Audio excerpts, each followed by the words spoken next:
also want to thank Haley Brown and Hooley Stockman for dealing with the revolving door in our offices. Thank you to all of them. Yep.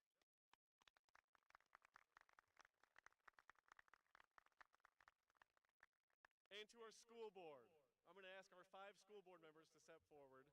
We have Scott Benedict, our president, Deb Updike, our vice president, Ben Camarillo, Dustin Schlachter, and Caleb Turnbull.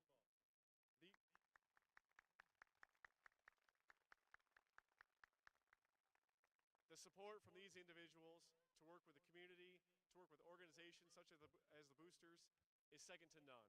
So we thank them for all of their time and efforts. So thank you again to our school board. We also did take strong partners to pull off a project of this magnitude. So I just want to take a quick moment to recognize all of the contracting partners that we worked with over the course of this project.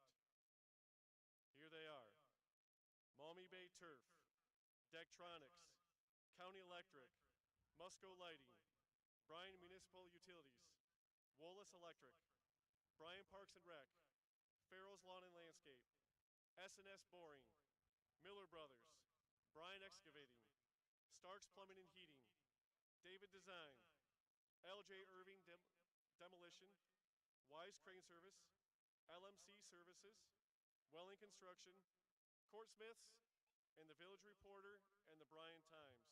So thank you to all of our contracting partners.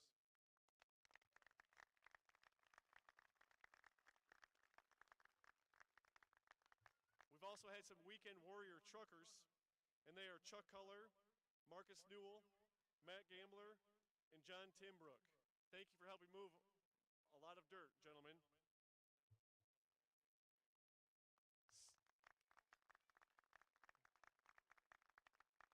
So the idea for this project all started roughly a year ago, if not a shorter time frame than that. And we had a panel of experts involved in that process to help determine if and how we could get there. I just want to give a special recognition to a lot of these people who dedicated time, thought, and energy to help us with the initial planning phases of this project. And a lot of them have carried us through the project up until today as well. So these individuals are Kurt Plauk, Grant Redhead, Chad Bassett, Chad Savage, Rick Thormeyer, Jeremy Herman, Chris Malanga, Kurt Bostader, and Mark Miller. Again, we could not have done it without them.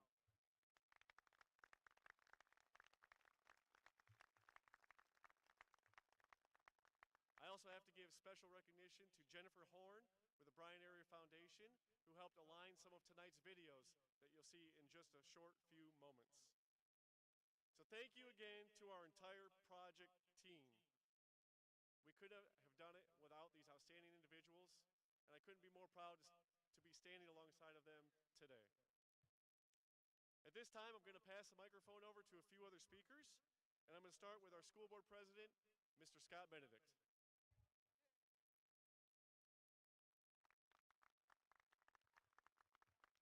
Thank you, Mark. Gosh, what a beautiful evening we have to celebrate and dedicate this new field, the lights, the scoreboard, the sound. Does it not look amazing?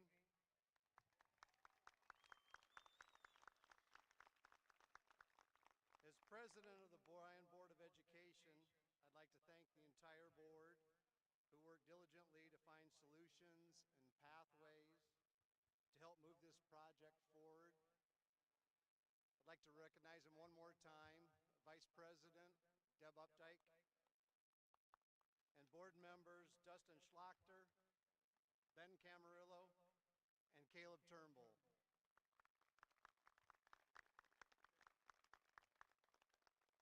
The board would like to sincerely thank the Bryan Athletic Boosters for their vision, their dedication, and their commitment to bringing this project to fruition.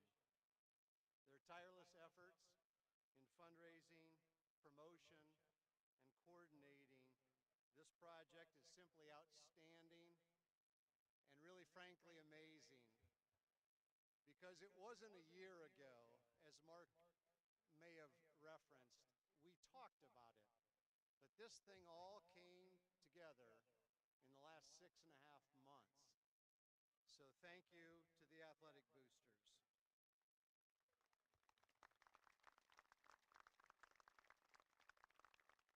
And lastly, a huge thank you to this entire Bryan community who got behind this idea and made it a reality.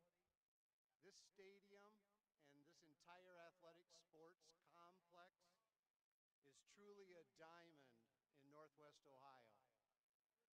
And it's a tribute to the people of Bryan. Thank you very much.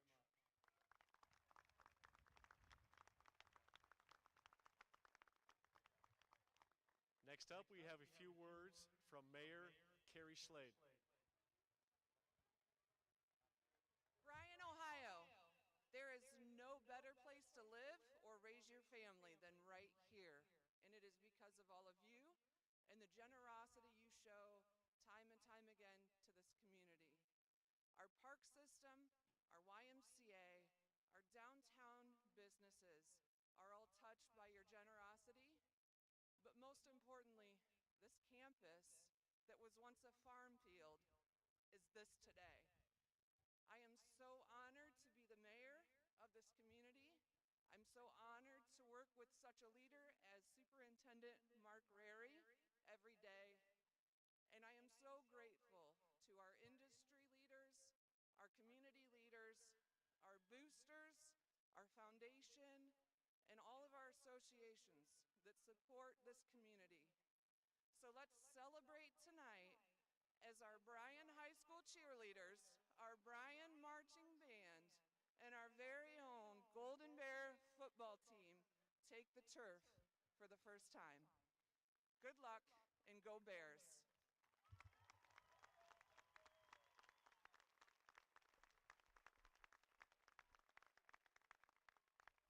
Next up, we have Pete Harold, past president of the Boosters.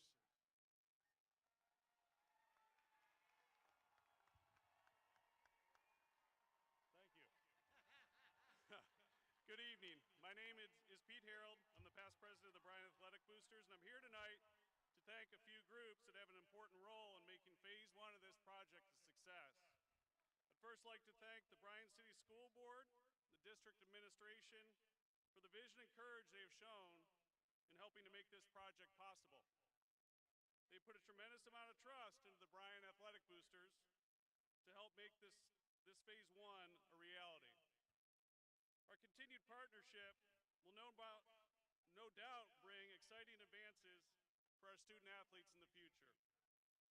Second, I'd like to thank all the past and present members of the Athletic Boosters Boards for their work that created such a strong, respected, and selfless organization. They have and will continue to make a huge difference in the educational experience of countless Bryan City School students for years to come. Lastly, I would like to thank the community of Bryan. You have stepped up yet again in a huge way to support the students of Bryan City Schools and the residents of Bryan. Our ability as a community to complete a project of this size and scope in such a short time is nothing short of incredible. On behalf of the Bryan Athletic Boosters, thank you for all your support. Go Bears!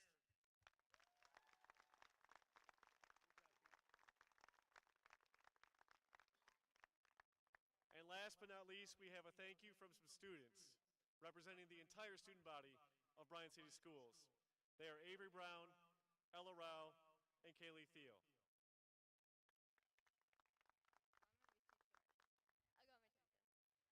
I'll go, Matito.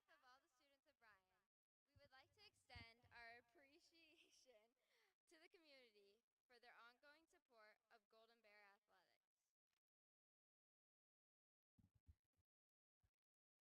Thank you to the Bryan Athletic Boosters, Bryan City Schools, and all of their partners for this renovated multi-purpose stadium and the opportunity to attend athletic events for this year.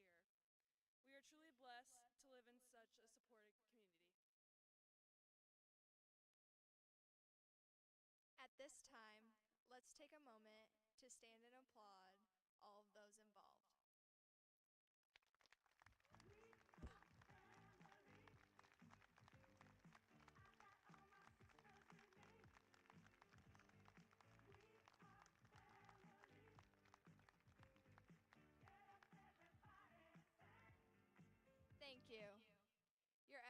will continue to build champions on and off the playing field. At this time, please direct your attention to the scoreboard for some additional messages. Hello, Golden Bear Nation. Congratulations to the Bryan community on your beautifully renovated stadium. You are so blessed to have such amazing support for these wonderful facilities. Now it's time to write some history. Make it happen on the field. Good luck and go Bears. Congratulations to the Bryan community, the Golden Bear Nation, brand new stadium. Congratulations on all the effort for all the people that pitched in to make a difference. Friday nights are the key to a community spirit. You're going to be able to do it in the brand new Bryan Stadium. We're going to be watching the Golden Bears do a great job on the field, do a great job in the classroom, and make a difference in the community. Congratulations.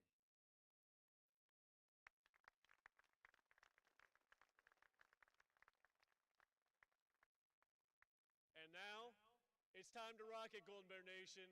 Thank you to everyone. Let's go.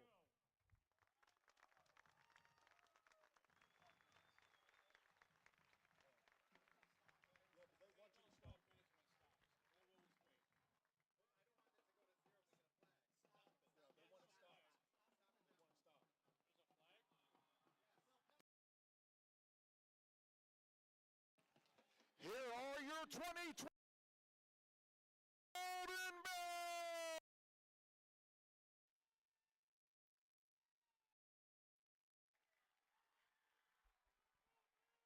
Welcome, welcome, welcome to Bryan Golden Bear Stadium for the Oberlin Turnbull pregame show as the Golden Bears come onto the field to take on the Van Wert Cougars in tonight's opening game of the 2023 football season. It's going to be a heck of a night. We just had an incredible ceremony to dedicate the new stadium, the field, all of that. I'm Dave Brobston along with Derek Hugg. Welcome to Golden Bear football. Absolutely. Football is back. It's an awesome night. New field, new scoreboard, new everything. It's a great night for football. And we're with you, and we're now going to take a pause as we are going to bring you tonight's national anthem from the Bryan Golden Bear Band, sponsored by the Veteran Services of Williams County. The singing and the playing of our national anthem.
Nothing quite like a band on a Friday night as we get ready for football. Van Wert's going to be receiving the kickoff tonight, and we are proud, happy to be with you from Bryan Golden Bear Stadium. Want to give a quick shout out to our sponsors as we get this season started. Andres O'Neill and Lowe, the Bryan Athletic Boosters, Bryan Parks and Recreation, Danielle Van Atta Agency, Fackler Monument, Jason Deach Automotive Services, Northwest State Community College, Oberlin Turnbull Funeral Home and Crematory, Starks Plumbing and Heating, Veteran Services of Williams County, and the Williams County Fair. The Golden Bears will be kicking off tonight, and we are getting ready to go. Officials are taking their places on the field, and let's give you their names so that we know who to celebrate tonight when they call an amazing game. Our referee tonight is Ralph Cobberly. Our umpire is Ryan Brisbold. Our linesman is A.J. Zaghetti. Our line judge is Doug Krieger, and our back judge will be Corey Miller. The Golden Bears on the field to kick things off and get things started.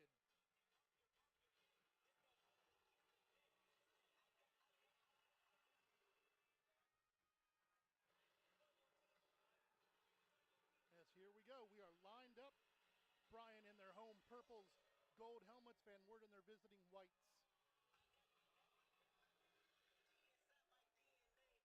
Signals up. Steps are taken off, and here we go. Booted high, end over end. Looks like it's going to go out of bounds. Out of bounds, so that will put the ball at the 35 for Van Wert. Looking at tonight's game, looking at the history between these two teams. This Cougar team 35-5 over the last few years. And let's bring you the keys to the game before we get started. Sponsored by the Carlin Company.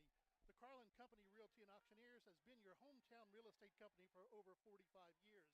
They have consistently remained #1 in Williams County and the surrounding area since 2007. Call us for all of your real estate needs. Derek, what do you got for keys tonight? Yeah, for Bryan tonight, you got to have a strong start. After last year, you go back-to-back, you got a kickoff return, go 3 and out, and then go a punt return.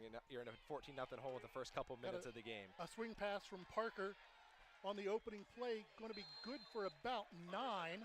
And that's especially key tonight, right? You got all the activities going on before the game and everything. You just got to settle in and play football. Sam Harold on the tackle. One of the things for this Van Wert team tonight is they've lost all of their All-Ohio quarterbacks they've had for 6 years.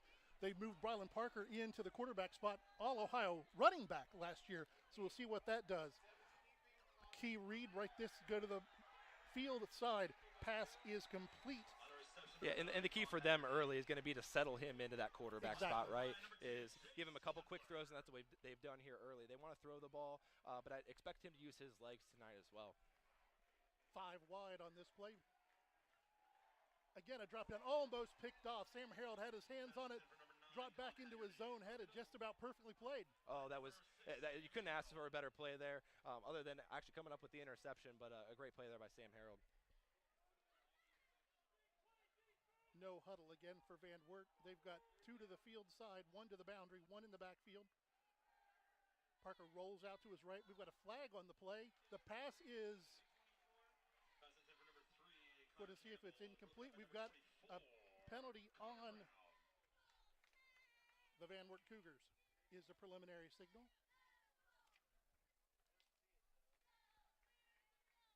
Ineligible downfield on the offense. Replay 3rd down. Ineligible downfield. You heard the call from our official.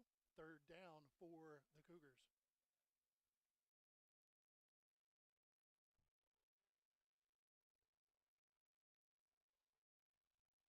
Coach Redhead talking about it. Going to move them back.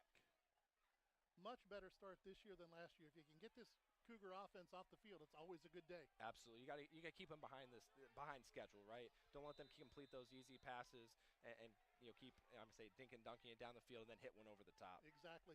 Parker again, empty backfield, getting their play in. The clock's running down. Snap. 4-man rush. He's flush from the pocket, rolling. This is where he's trouble. Throws on the run. Receiver open along the far sideline. Heading it down the field, brought down on a touchdown-saving tackle inside the 15. Gabe Steeman with the receiver, and Kepler made the tackle. One of the things we talked about, getting him out of the pocket, is where he's going to be dangerous. He's going to be very dangerous, too, and that's a great play, rolling to his left, throwing from his left, and then finding a guy wide open down the sideline. Again, empty. 3 to the field side, 2 to the boundary side. Parker back. Short pass, nobody there this time. We got a penalty flag on the play. Yeah, it looks like it might be a penalty on the Bears there. Oh, looks like ineligible again downfield. Yeah, must have. For 8 on the offense. So basically, you got a motion penalty. He's lined up in the wrong spot. He should be off the ball, and he's on the ball. Either a motion penalty or they're both lined up on the ball and covered up. So Bears lucking out kind of twice there. With a couple penalties on the first drive, maybe we want to talk about the big change this year in penalties. Years past, if you got a holding penalty 5 yards behind the line, it was essentially a 15-yard penalty. In the OHSAA this year, it's always from the line of scrimmage, so 10-yard penalties will be just that, 10-yard penalties. Motion, Fake a jet sweep. Parker's going to take off for the first carry of the night. Nowhere to go. Nowhere to go. That was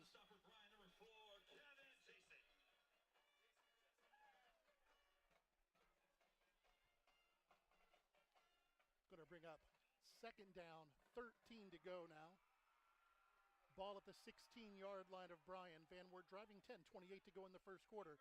Again, Parker on a keeper, trying to find a spot, finds a little crease inside the 10 where he's brought down by an entire host of Golden Bears.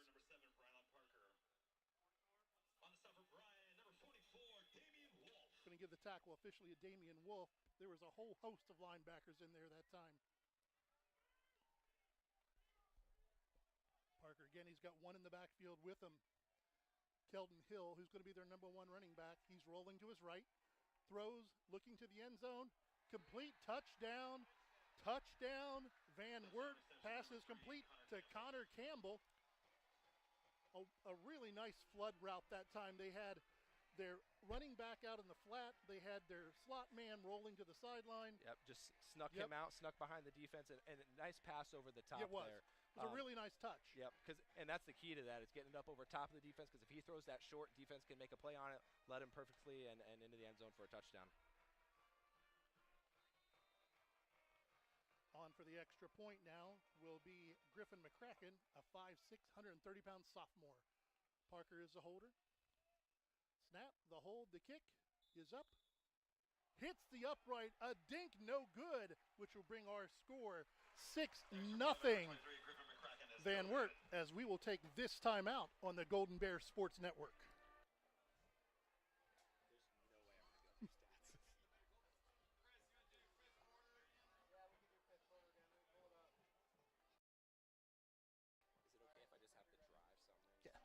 Just a reminder, fans, the First Church of Christ is sponsoring a fifth quarter after every home game.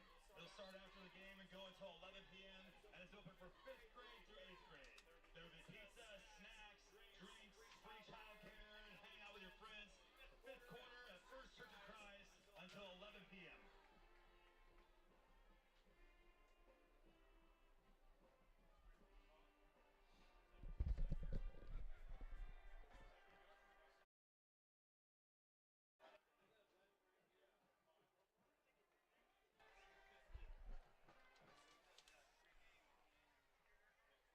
Welcome back to Golden Bear Stadium, our opening score.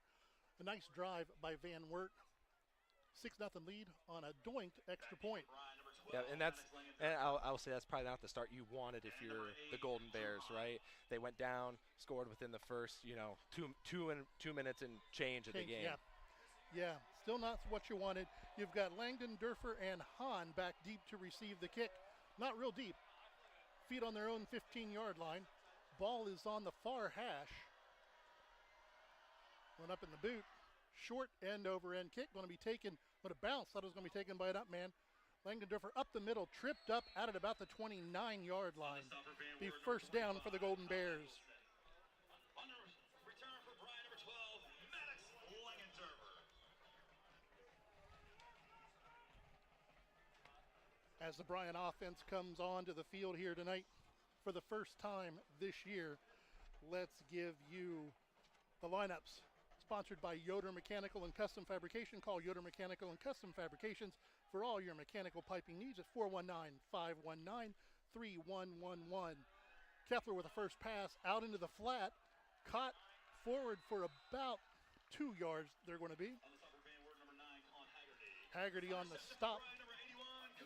Catch by Carter Dominic. Let's give you the starters for the Golden Bears on offense. Your front line, Brennan Egner, Devin Egner, Rayner, Clemens, Cage Spisak, and Connor Hogan. Your quarterback will be Jace Kepler. He's got 5 wide. This time we'll give you the receivers.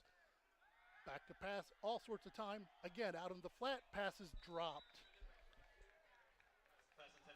Yeah, it's a pass you'd like. Want to say good pass, hit him in his hands. Maybe got into his chest a little bit. And unfortunately a drop for the Bears. So receivers tonight are Jessing, Hahn, Carter Brown, Carter Dominic, and your running back is Sam Harold. 784 yards on 119 carries for Harold last year. Again, Kepler back to pass. Time coming, escapes up the middle, misses out of one tackle, rolls to his right. Nice pass downfield, caught by Carter Brown. First down, Golden Bears in to Van Wert territory. And that's a great play there by Jace Kepler, using his feet, making a couple guys miss, and releasing that ball just before the line of scrimmage and finding the guy downfield for the first down. I think he could have run for the first down. I did a double take when he threw it, thinking he was beyond the line. Again, 4 wide this time. He rolls to his left, gets his shoulder square, throws it downfield, a little underthrown. The ball's going to be picked off on the 15, it looks like.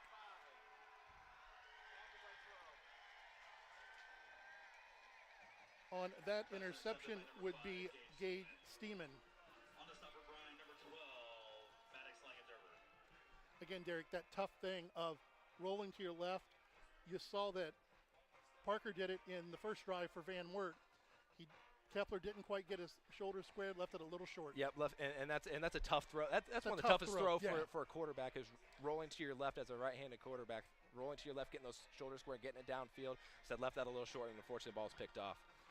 8:46 to go in the first quarter here. Van Wert 6, Bryan nothing. Van Wert with their second possession, starting at their own 15-yard line. 2 wide. A little H-back handoff up the middle this time. Nowhere to go. That's going to be Bell on the carry. On the carry for Van Wert, number 8, Keldon Bill. On the stop for Bryan, Sam Harold on the tackle. Yeah, I have a feeling we'll be calling his name a lot from that linebacker position tonight. Yeah, I think he's going to have a beast year. Not just carrying the ball, but on the defensive side. Yep, absolutely. 3 to the boundary side. You've got 1 in motion now across the formation. Parker again rolling to his left. Finds a seam, takes off upstairs. He had spies waiting on him. He breaks through 1 tackle. Harold gets him, drags him out of bounds, but not before a Van Wert first down. And that's going to be something that the Golden Bears have to, focus on tonight, is keeping him hemmed in the pocket, right? He's going to create with his legs. He was a honorable mention All-State running back last year. He can move, right? So keeping him hemmed in the pocket and making him step up and not let him create with his legs is going to be a big thing for the Bears tonight. Empty backfield. Short pass over. We've got a penalty flag again. Looking for what this penalty is going to be. And again, ineligible downfield. Ineligible downfield on the offense. Replay, first down. For folks who aren't sure what's going on, this is a formation penalty. It is. You've got one of the receivers that's on the line. They're both on the line because you can only have 7 men on the line of scrimmage. And if you get that 8th man on the line of scrimmage, then that's where the receivers covered up, and they both are not both eligible receivers. You got 3 wide, 1 to the short side. Bell in motion out of the backfield to make it empty. Parker back to pass again. 4-man rush. They've got him this time. Breaks out of the sack. Rolls out to his left again. Throws downfield. Big hit to break up the pass. Pass was right on the numbers. Kepler, perfect defense. That's a great way to step. When I say step up, Kepler came in, knocked that ball loose. That's a great play there. Great play there by Jace Kepler. And you know what? Textbook. It arrived not too early, and hit him square, hit him flush, and knocked that ball out. Nice, clean hit. Second down, 15 to go for Van Wert. 7:26 to go in the first quarter. Cougars leading 6-0, and now Bryan's going to give the 5 yards back as a step offsides. Coachman on the defense. 5-yard penalty. First down. Second down. Oh no, that did push him into it did second down. They changed it on the should be second down. Yeah, second down. I thought it was 2nd and 15. 2 wide, got an H back, fakes it to Bell, takes off around the left side. Looks like we've got a penalty. That's in the neighborhood of holding. Yeah, yes it is. Absolutely. I think this one's going to be coming back. Harold with another one. On the offense. 10-yard penalty. We're going to replay first down. 10 yards. Now, this is what we were talking about with the new rule change. Before, that would have been basically an 8-yard penalty because it was 2 yards downfield. Yep. And now it's going to go back 10. So this is a case where it actually helps the defense, as opposed to helping the offense. Where maybe not the intent of the rule, but if this was behind the line of scrimmage, that would actually help the offense. Not going back quite as far and turn it into 2nd and forever. So 2nd down now and 20. Ball on the 20. Back to pass once again is Parker. Nowhere to go, and he's brought down. Nice sack on the play. Jaden Dennis. Yeah, he got the edge there, made a great move, and got him from the backside, and that's key to have pressure there for the Bears, right? To again keep him in the pocket, but get him from his blind side. That's a great play there by Jaden Dennis. And being able to set the edge, and that's going to be one of the things we'll talk about a lot tonight. Parker's in trouble when he gets outside. Bell on a sweep. We got another flag coming in. Again, looks like it's in the neighborhood of holding. Yeah, and if this is another Bryan. I'm gonna guess the Bears will penalty? elect to decline this and have them bump the ball away here without already being third and forever. Third and forever. Wolf on the tackle for the Golden Bears. They're going to get the ball back. Much better start than last year.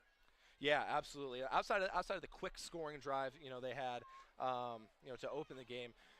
This is, good after they score, interception, quick change. How does your defense react? And this is exactly how you want to see your defense step up. And if you look back to that opening drive for Van Wert, there are really two plays. That one where he rolled left, and then the touchdown pass with the flood. Nice high punt, going to hit the turf.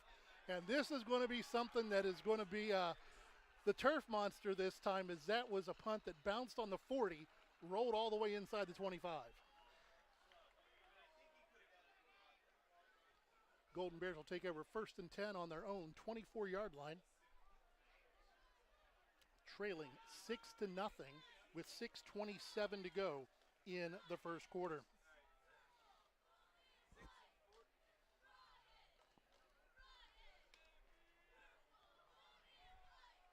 Quick moving game with nobody huddling.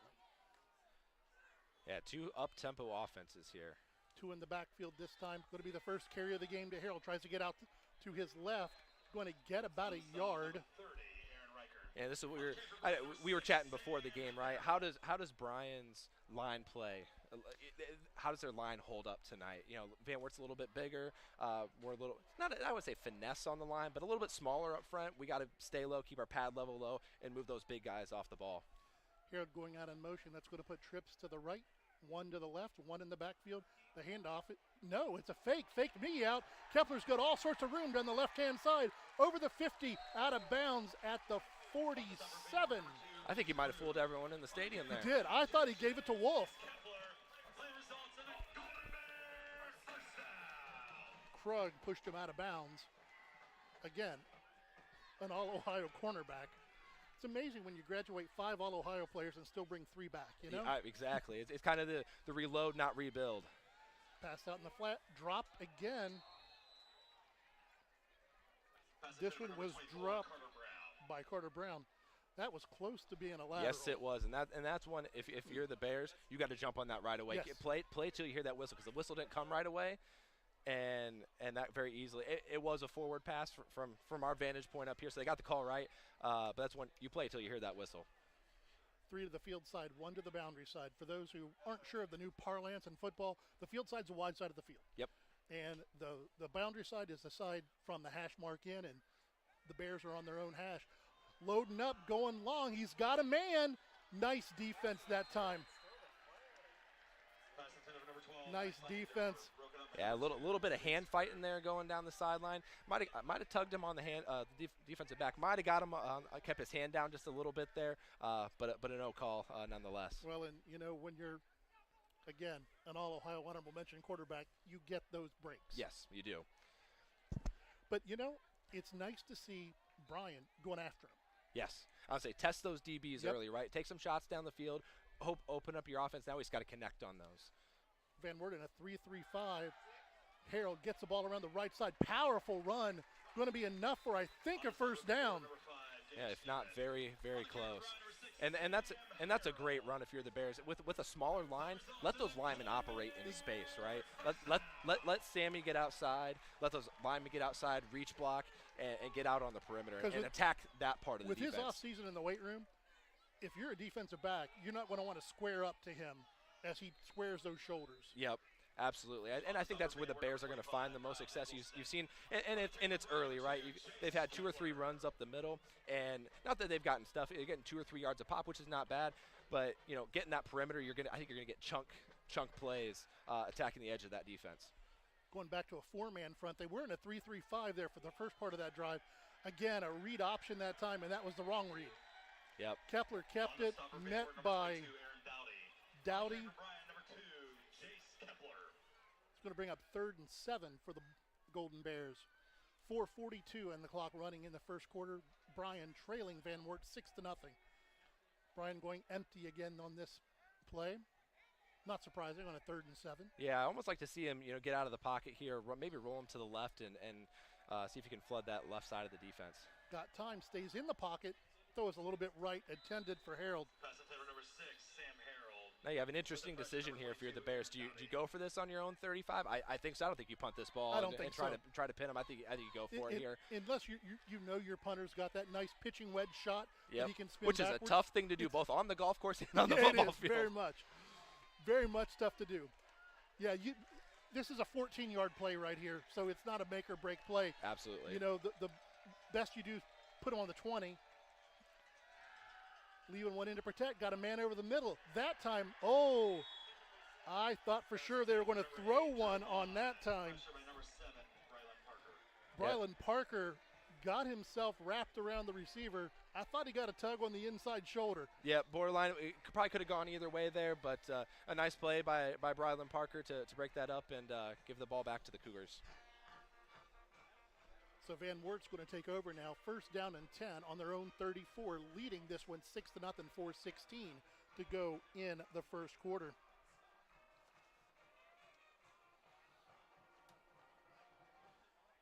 With the shortened pregame, we didn't get you the Q96 weather.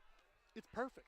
It's perfect opening night. Couldn't ask for a better day for football. Better night for football, I should say. Parker hands it up the middle. On the carry for Van Wert, number 17, Briston Wise. This time Wise on the carry. Sam Harrell, which I think is his 4th tackle already tonight. Yep, I expect a lot more of that tonight, that's for sure. The nice thing for Bryan, the numbers aren't there this year. There's only 40-some kids out. Weather like this, your first night on the turf. It's exactly what you want. With a bunch of guys going both ways, this is what you want. And that'll be something to watch here, as the game wears on, how Bryan's conditioning has been. Parker running away from everybody. Now has a room out to the left. He's got all sorts of space. This is where he's dangerous. Inside Bryan territory, going to be all the way down to the 27-yard line.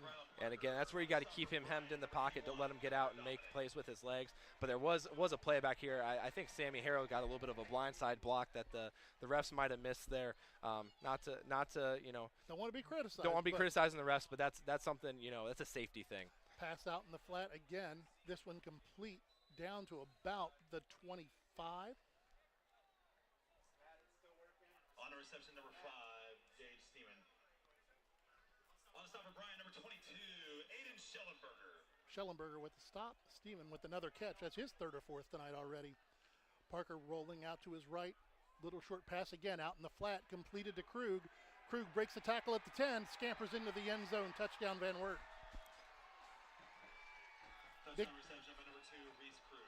Big plays, big plays, big plays. That's one of the things that we've talked about this Van Wert team. They're quick strike, and they do it with their feet. That first drive, scrambles out of the pocket, hits a guy open 20 yards downfield. This time Parker with a big run. Yep, and that's the dangerous thing about their offense. Like I said, is the big plays and their quarterback being able to create with his feet, make time, and then hit guys downfield. And he wasn't even really downfield there. That was about a 5-yard pass. Yeah. Made a couple guys miss into the end zone. McCracken on to try the extra point again this time. Kick this one's up. And this one is good. That's going to make the score Van Wert 13, Bryan nothing with 2:59 to go in the first quarter on the Golden Bear Sports Network.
Welcome back to Golden Bear Stadium.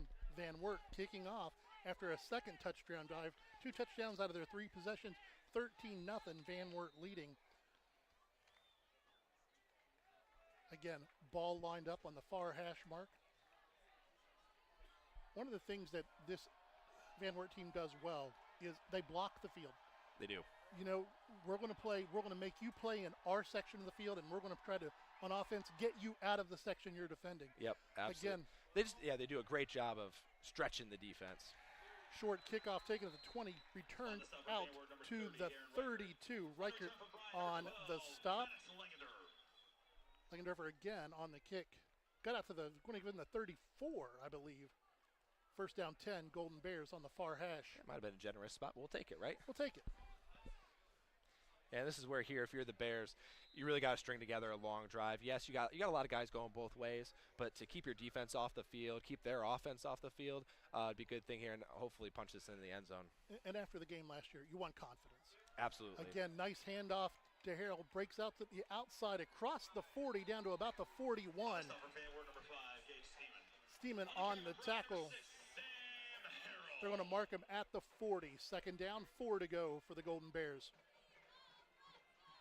I tell you, he's a load to bring down when he gets those shoulders turned up. Yes, he is. He's a strong, quick kid. And again, I really think those perimeter runs are going to be what the Bears find success with most tonight. Fake it to Wolf. Kepler up the middle. Enough for a first down, fighting, pulling Cougars with him out over the 45 to the 47. Steeman on the tackle again for Van Wert. And that's a tough run out of your quarterback right there. Showing some grit. Love to see that out of Jace. You know, when we look at Bryan on offense tonight, one of the things I said to Jim Thunderberg on the radio this morning is other offense is going to be okay. Yep.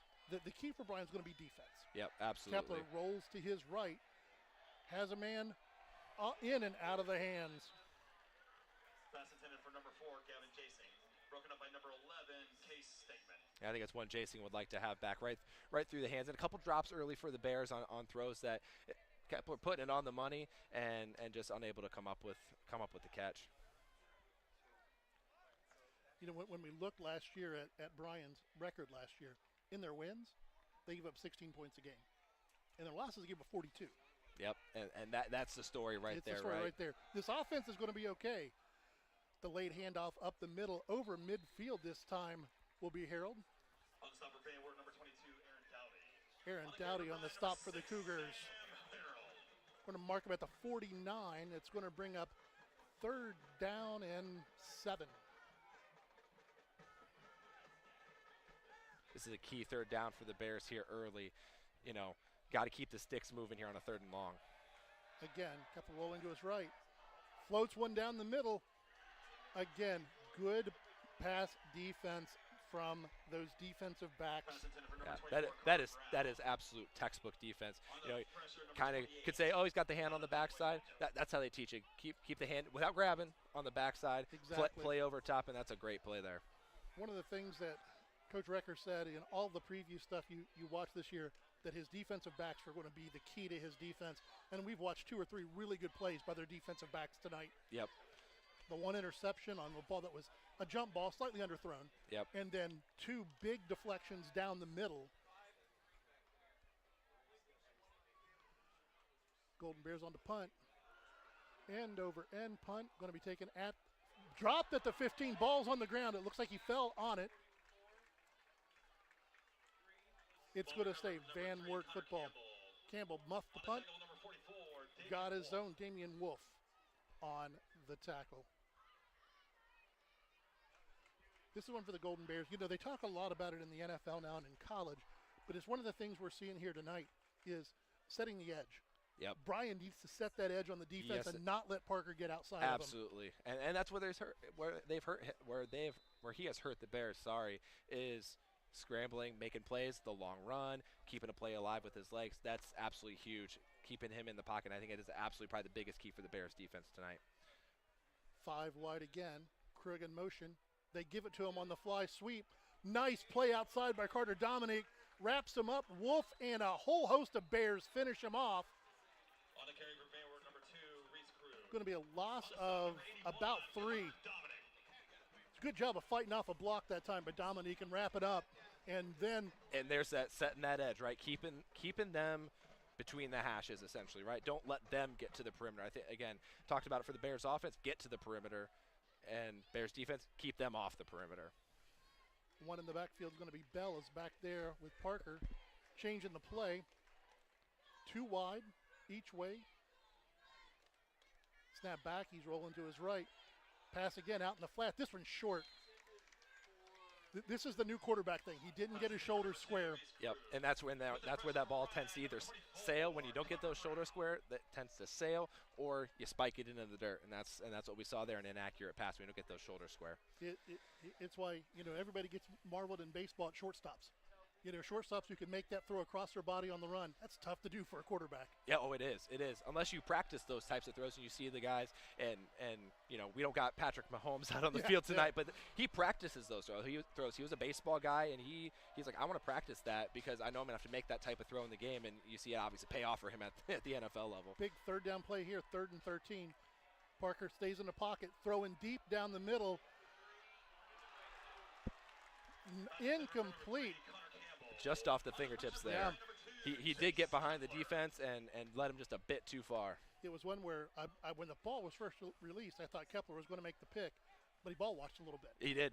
And that's one thing you can't do as a DB is get those eyes up, keep your head down until that last moment, and then get your eyes up. If not, that ball's going to keep going, and you're going to slow down. That's what happened on that one, exactly.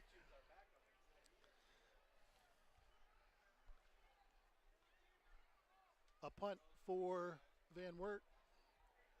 Knuckleball dropped again inside the 50, though. We've got the ball in Van Wert territory in the 46-yard line, where it will be Golden Bear football.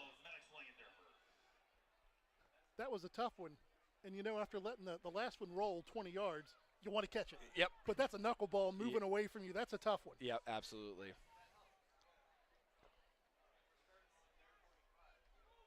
Starting on the 45 is where they're giving them. Yeah, 45 and plus territory. This is a big drive for the Bears. Big drive for the Bears with 18 seconds to go in the first quarter. 2 in the backfield. High snap given to Wolf this time. He gets around the outside, inside the 40 to about the 39. Parker makes the stop. Again, I'm going to keep harping on it. You got a smaller line. Let them reach those bigger guys. Get on the perimeter and make them make plays sideline to sideline. Because if you're running up the middle, you got to push a bigger guy. Yes. If you're getting to the sideline, you got to be in front of them. That's all you got to do is just turn them. Exactly. And that's going to bring us to the end of the first quarter. End of the first here at Golden Bear Stadium. 13-0 Van Wert. You're listening to the Golden Bears Sports Network.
Welcome back to Golden Bear Stadium.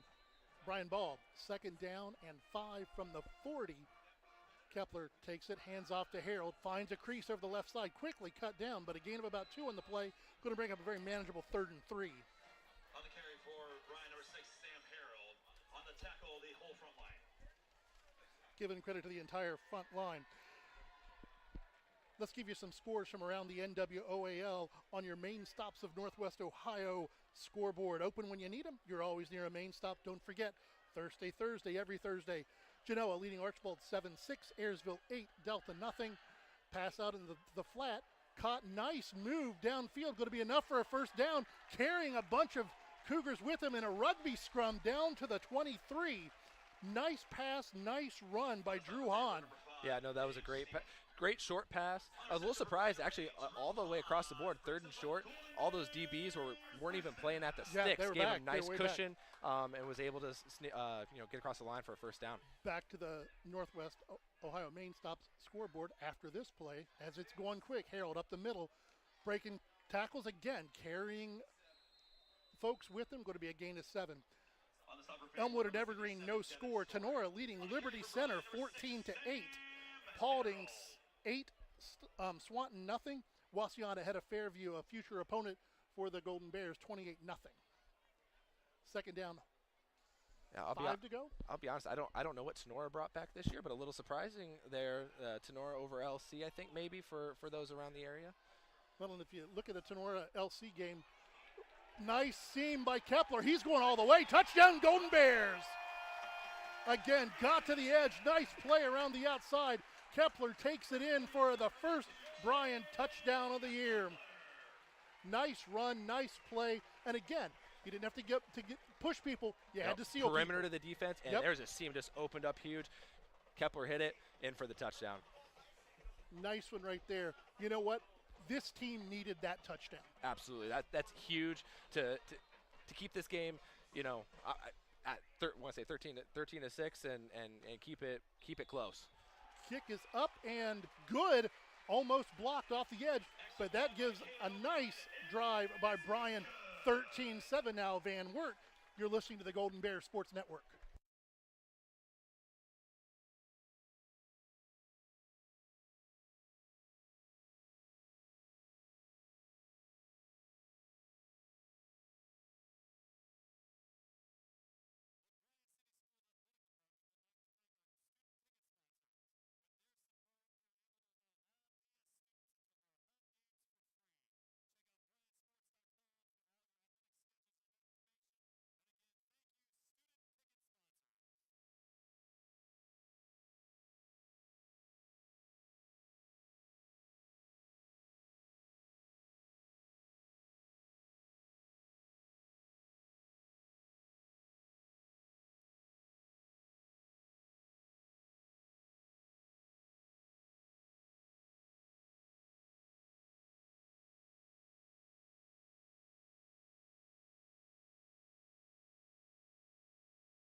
Welcome back here to the Golden Bear Stadium as Bryan kicks off, trailing now 13-7.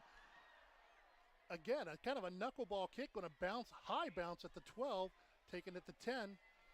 Going to be Bell up the field, met and brought down. We got a flag coming in from way back in the backfield. Ball's going to be at the flag is at the 30. Dennis was on the stop. 25 on the return team. That'll be a 10-yard penalty, and we'll have a first down. Another holding penalty on Van Wert. Let's give you a list of our sponsors here again as we move into the second quarter. Andres O'Neill and Lowe, the Bryan Athletic Boosters, Bryan Parks and Recreation, the Danielle Van Atta Agency, Fackler Monument, Jason Deach Automotive Services, Northwest State Community College, Oberlin Turnbull Funeral Home, Starks Plumbing and Heating, the Veteran Services of Williams County, and the Williams County Fair. And that was a great drive there by the Bears, right? Starting in plus territory, you had to capitalize being down 13-0. Now you got it at 13-7. Be great to force a 3 and out here. It would be good. Oh, out of bounds.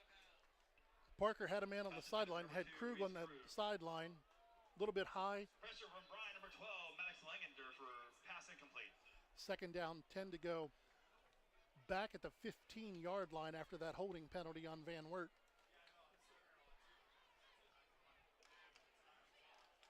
Looks like they've kind of morphed into that 4-2-5 look for Bryan. With a team with as much speed as Van Wert does, having an extra defensive back is not a bad play. Absolutely. Again, Parker rolling his left. The edge was set this time. Jump ball. Nice hit by Dominique, but the catch was made. Reception by number 5, Gage Steeman. By Steeman. On the stop for Bryan, number 81, Cutter Dominic. But when you looked at that play, and you watched the edge that was being set, you had to throw the ball over. It was a big, again, empty backfield, 3rd and 5 now. 9:48 to go. Quick slant, caught, met, tackle broken, drugged down by Kepler at the 31. Reception number 9, Colin Haggerty. Haggerty with the catch. Yeah, and that was a nice little route there. Sat in the soft spot of the zone defense and right at the sticks for a first down. Just showed your numbers, and tell you, this Van Wert team spreads the ball around, don't they? Yes, they do. Shovel pass up the middle, read really well. Again to Haggerty. Reception number 9, Colin Haggerty. On the stop for Bryan, number Wolf, 33, no. Cody Schaefer. Schaefer on the tackle for the Golden Bears. Yeah, it was a great play coming up from his linebacker spot there. Read that perfectly. It was right there to make the tackle. Looks like he's given Sammy Harold a breather. Yeah. That looked like a hold, and not going to call it. Outside, nice hit on Parker. Yeah, I would say anytime you see those numbers turn as a defensive player, you know, that sure sign of holding. So a little surprised they didn't call that one there, but stopped it for a short gain nonetheless. Schaefer again with another tackle. Moving lateral across the field, had nice pursuit, took the right angle. It's not bad when you can bring your backup in and comes with two straight. Oh, and dropped. That had space. Yeah, Campbell again. Yeah, he had all WBL last year. He did have Carter Dominic beat there, and you know, ball just had it in the wickets, and then fell down and hit the turf, so and popped out. That's a couple now where he's got behind the defense, and Bryan's been really lucky that the one overthrow and then that one, and again, that was a little overthrown. Again, a low snap, punt. This one, Frisbee, fair caught at the 35. Langendorfer on the fair catch. Now, if Bryan can do something with this one, then you get that 12th man. Mo comes on your momentum side. Start. And I think what maybe happened here early for the Bears, I don't know, we can maybe recap this a little at halftime, but, you know, you had all the distractions, right, to start the game. And which Bears team was going to – how were they going to respond to that, right? So, I see them starting to settle in a little bit. Two in the backfield. Handoff is going to be to Wolf. Again, getting to the outside. Got the crease. Out over the 40. Going to be brought down at the 41. Damian Wolf again. Yep. Running the edge. Running those edge. And actually, I think he could have taken that a click further outside. I know he cut it up soon, but I think if he would have taken that a click further, he'd have had even more green on that right just outside the hash there. But a good run. But nice tandem back there with Wolf and with Sammy. Nowhere to go this time. Tried to go up the middle. Going to give him back to the line of scrimmage.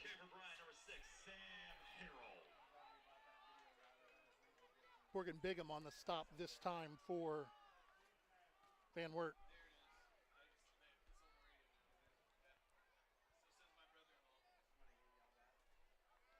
And a short and manageable here for the Bears.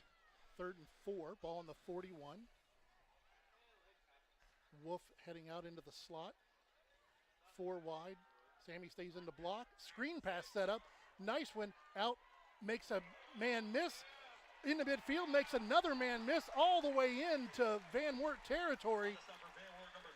I thought it was going to be 4 yards. He got 15. He did. He made a guy miss, drug a guy, and you know what? What a great play call there for the Bears. You might think, you know, I would say it was a obvious passing situation. You know, 3rd and short, maybe you could run the ball. But I like the little screen pass. You know, think you're going maybe deep and then dropping off there on a screen. Harold again up the middle, found a crease, this time inside the 40, dragging Van Wert players with him to the 37. I tell you what, he's a hard runner. The thing that makes him so tough to defend as a running back and as a defense defending him, he's not only fast, he's strong. He's gonna hit you, and he's gonna hit you in the mouth hard. We've got 2 of those backs in the area. Brogan from Defiance, yes, same type of back, same they style. They just run hard. Yep. Quarterback keeper this time. Going to be enough for a first down. You know, there's something going on now with having 2 in the backfield. You can go either edge. Kepler can keep. You've got this Van Wert defense a little off. I think they were looking for, 10 packages and not quite sure what to do with 20 packages. Yep, absolutely. Again, keeping it in there. You've got 2 to the left, 1 to the right. Maybe a little bit confusion there by the Bears, flopping receivers there at the last Harold second. And Wolf, basically you're playing a wishbone.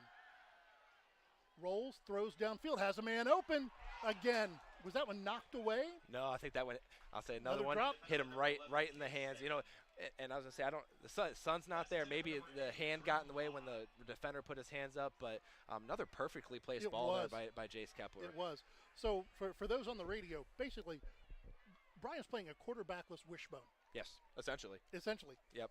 You got 3 backs back there. One of them can throw it, and you've got Kepler basically playing it in a pistol. And that's what's interesting about him. these new style offenses. You're running kind of old concepts in different looks. Yes. And you're just reinventing looks and keeping the defense off balance that way. Wolf up the middle, hand on the turf to keep going. Going to get about 4 on the play. Parker on the stop. I was listening to I think it was Lincoln Riley talk one time. I think they have like 4 basic concepts or something like that in their whole offense, right? And it's very basic in terms of run concepts and stuff like that. But they do so many motions and shift guys and do that just to it's eye candy, right? Move the defense and that's all it's doing. And then they pick plays based off that to do shifts and whatnot to see what their coverage in, all that stuff. So very interesting. I think Bears are I'm gonna say applying some similar concepts here in terms of what they're doing in the backfield. This time they're going to motion Wolf out to put twins both sides. Harold in the backfield with Kepler. Kepler back to pass, looking, has time. Now is looking to run, buys time, throws it downfield, in and out of the hands. I think that was a well-defended play that time by Krug. That was, yeah, maybe forcing that one a little bit downfield, but, good defense there by the Cougars. I think when I looked at that one, I'm not sure he'd have gotten much more if he'd have kept it.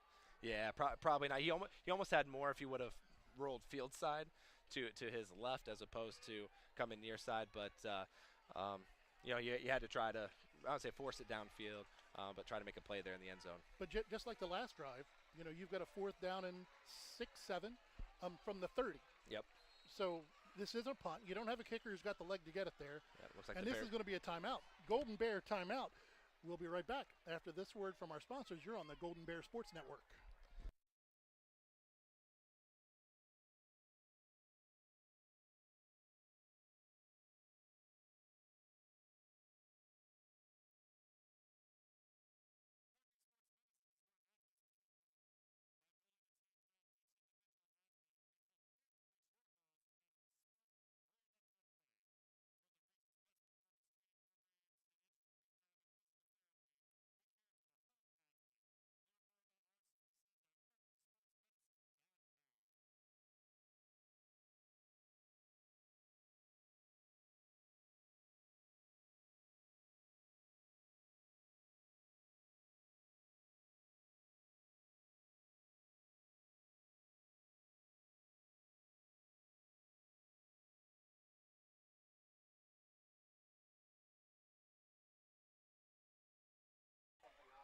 Welcome back to Golden Bear Stadium. Alongside Derek Hugg, I'm Dave Brobson, where the Golden Bears have the ball. 4th down 7 on the Van Wert 30, trailing 13-7, 5:23 to go in the half. 3 to the boundary side, looking that way, throws that way, man open, ball, they'll call incomplete. Yep, and another one there that the Bears would just like to have back, right? I'd say it's about the 4th drop that the five that drops. the Bears have had. Perfectly placed ball, and you know what? He's probably getting in the end zone there. Yeah. That ball was would have been caught about the 3-4 yard line. I think it would have made the guy miss and got in the end zone there. So or at least given us first and goal. First and goal. Yep. And and that was one of those plays where good eyes by Kepler to find him. He had room in front of him. I think he could have probably got the first down, but found a guy breaking open down the field. You got to take the shot at it. Yeah, absolutely. A perfectly placed ball. I can't ask for much more from Jace Kepler there. So Van Wert takes over again, leading 13-7, ball on their own 30, empty backfield. Parker, little swing pass out into the flat. Caught, man to miss, another man to miss, out over the 40, 41 yard line. Fumble on the play. Bryan recovers. Kepler recovers the fumble. Nice pass out on the side was to Connor Campbell. Campbell made a couple men miss, but as he was trying to pull Golden Bears with him, got punched out. Yep. That's just a great defensive play there. Let's see what the Bears can do here in a sudden change situation. Maybe take a shot deep. I don't know. Might be a good time to do so and catch them sleeping again after a sudden change. And again, another possession starting on the plus side of the 50. Absolutely, and you got to capitalize on those when you can. Harold by himself in the backfield with Kepler this time. Hands off on a read option, makes one man miss, can't make the second man miss. They're going to give him about 2 on the play. Reichert on the stop for Van Wert. Going to give him about 1.5 yards on the play. Let's call it second down, 8 to go. Clock moving, 4:42 to go in the first half. Van Wert 13, Bryan 7 here on the Golden Bear Sports Network. Again, ball's in the middle of the field this time, so you got trips right, 1 man left. Harold in the backfield with Kepler. Kepler back to pass. Looking, going to take off and run. Brought down. Good defensive play. I thought he had all the room in the world. Yeah, I thought so too. That seemed close very quickly. Really quick. Good job there by the Cougars to keep him hemmed in the pocket and stop. And actually, they'll give loss yards, so it'll be a sack on the play. If you looked at the way the play developed, it looked like they were throwing the screen again. But instead of turning for the ball, Harold double teamed a guy and another nice design play. And sometimes you just got to tip your hat to the defense. Yep, absolutely. And they were ready for that one, so good play there by the Cougars. Again, 3-3-5 defense for Van Wert. You got 2 receivers each side. Design quarterback draw this time. Kepler gets inside right at the 45, they're going to call it. Going to be 3rd and 7. Oh, 4th and 7. 4th and 7, yeah. Dowdy on the stop, and we're going to try to pin him deep. Yep, that's what it looks like. Yeah, I think especially with 3:30 left in the half, I think this is the right call here. Try to play a little bit of field position, a little coffin corner punt. See if we can pin them, deep in their own territory with 3 minutes left in the half. And when you think that Bryan gets the ball to start second half, so you don't want to give them a short field. Right. Let them go down and score right before halftime. Make them earn it essentially. Looks like that they are going to run the clock all the way down and take a timeout. Good coaching strategy by Coach Redhead, and we'll take a timeout with them. You're listening to the Golden Bear Sports Network.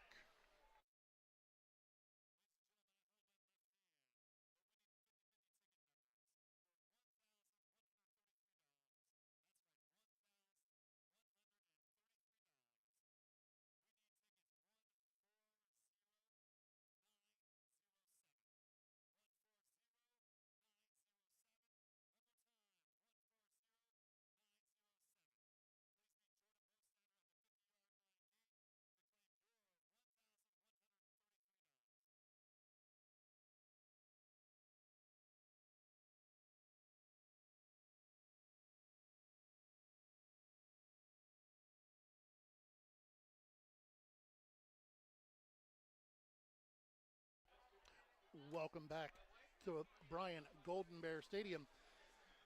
Little scoreboard update on our main stops of Northwest Ohio scoreboard. Archibald has taken the lead on Genoa now 14-7. Liberty Center now over Tenora 15-14, punt away. Nice spiraling punt, fair catch, muffed, ball on the ground. Going to see who the recovery is. They're giving it to Van Wert. Yep. That's the second time they've had a little bit of trouble with the kicks. But exactly what the Bears wanted there. Pin them deep, make them go 90 yards here and really earn this if they're going to score before halftime. So Patrick Henry's out over Hicksville now 27-0. Wauseon over Fairview 42-0. We'll get you updated again at halftime on your Northwest Ohio main stop scoreboard. So Wauseon's got a 2:53 to go in the half, leading 13-7. Got to go 90 yards. Ball's or 89 yards, first 10 on the 11. Empty backfield. Design quarterback keeper. Up the middle goes Parker, met by Wolf at about the 17. Going to give him the 18.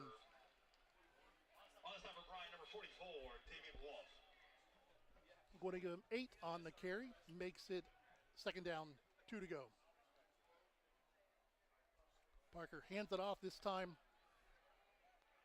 Up the middle goes Bell. On the carry for Van Wert, number 8, Kelda Bill. On the And Bryan had done a nice job on the last couple drives, stopping their run game. Now they're finding some seams up the middle there. Oh, now we've got a penalty on the play. False start maybe? Going to be back judge made the call. Almost looks like going here like a legal substitution maybe? That's what it looks like. I didn't see anyone run in, but not saying I couldn't have missed it. Weird flag at that time from a back judge. That's normally, they're delay a game guys. Flag on the play, that huddled up in midfield to discuss it.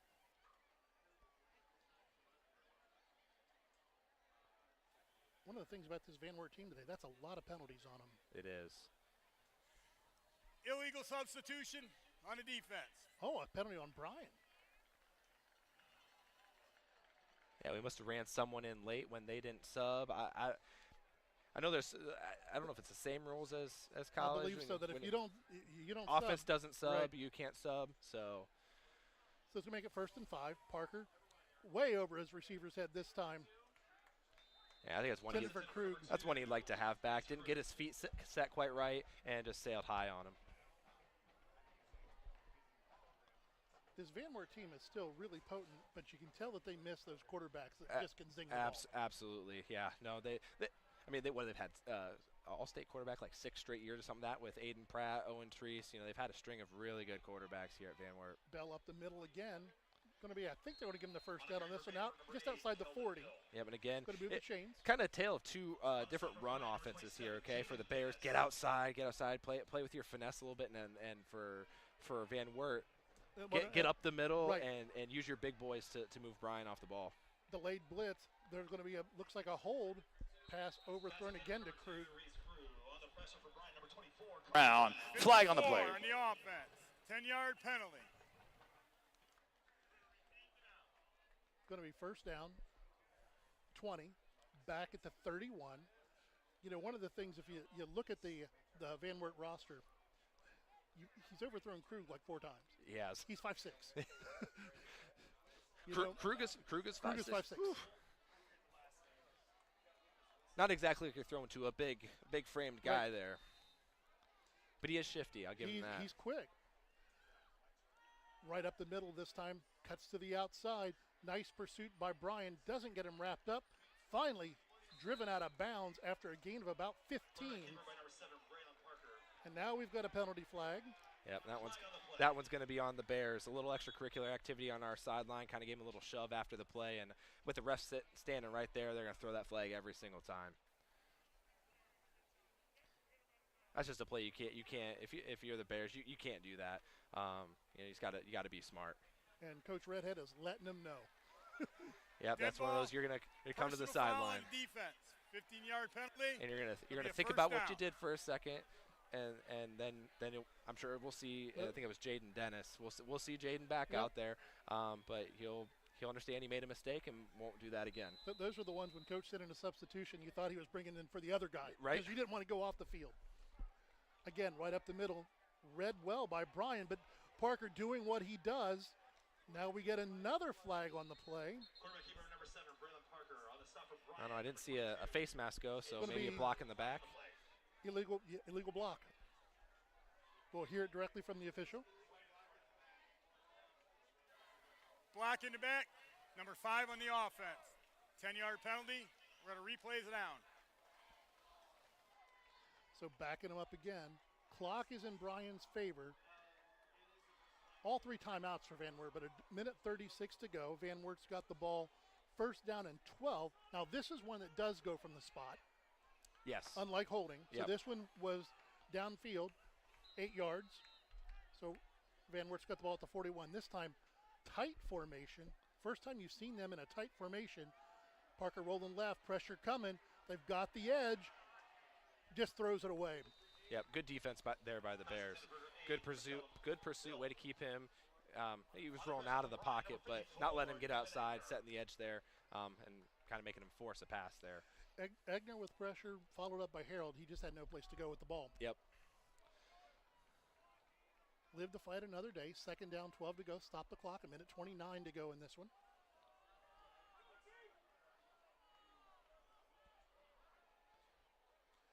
One in the backfield, H-back, 2 to the far side of the field. Fake the handoff again up the middle. Parker inside the 40 to the 35. By number 7, Brylan Parker. On the Now stop they're for going to be a Bryan, number timeout. 11, Timeout, Jacob Van Durant. Wert. The ball is going to be 3rd down and 6 to go. Ball on the 35. We'll take a 30-second one with them. You're listening to the Golden Bear Sports Network.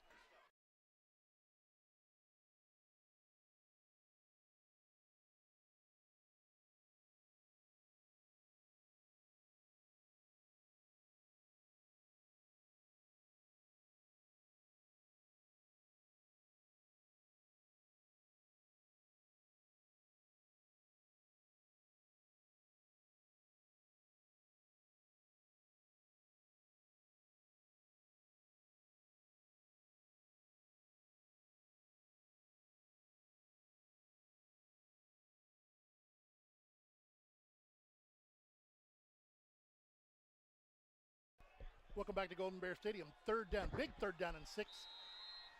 A minute 20 to go. Van Wert's got the ball at the Bryan 35. Motion across the field. Swing pass out into the flat. Has a man open, going to be good for a 1st down. Pass to Connor Campbell. And what a great play call there by Van Wert. Just a simple little swing pass, get their guys out on the perimeter, let them run and make a play. All you got to do is lock up the cornerbacks in front of you. And Yep, and that's exactly what they did. Run them off, swing pass, easy 1st down there for Van Wert. 3 to the left, 2 to the right, lob pass. Kepler almost had the interception. Pass was intended for Kellen Bell, the running back. Kepler with a nice play on the ball that time. I love how he roams the field back there. I mean, he's like he doesn't play center field in baseball, but like a center fielder in baseball, right? He just gets it and goes. And that was a great read there by Kepler. 2nd down, 10 to go. Under a minute to go in the 1st half. 13-7, Van Wert leads. A swing pass the other side this time. This one to Bell. Breaks it to the outside. Going to be brought down about the 22. Reception by number 8, Keldon Bill. On the stop for And Bryan, again, number another 4, timeout Kevin Jesse. by Van Wert. With 50 seconds to go, we'll take another timeout with them. You're listening to the Golden Bear Sports Network.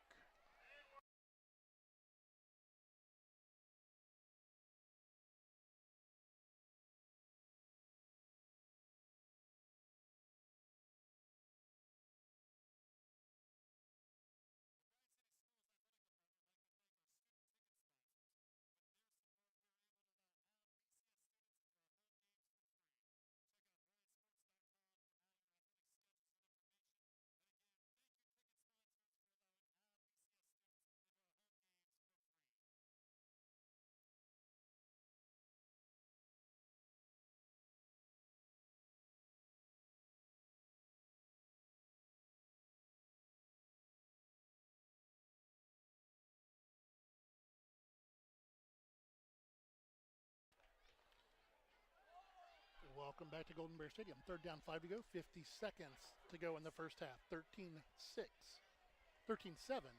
Van Wert leading.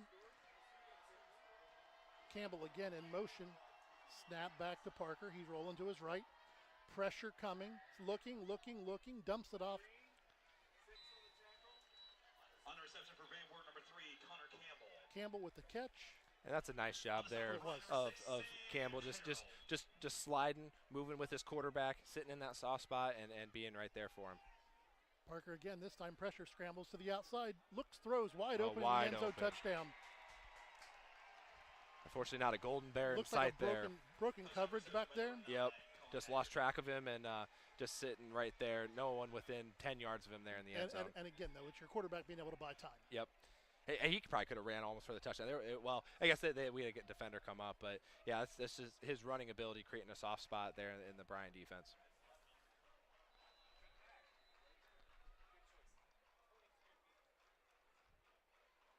Extra point attempt on. Snap low, bobbled, up and good. That's going to make it 20-7 here on the Golden Bear Sports Network. Bryan's going to get the ball with 31 seconds to go. Trailing 20-7. We'll be right back after word from our sponsors.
welcome back to Golden Bear Stadium. I'm Dave Brobston along with Derek Hugg for opening night here of the 2023 football season. Van Wert leading Bryan 20-7, 31 seconds to go in the half.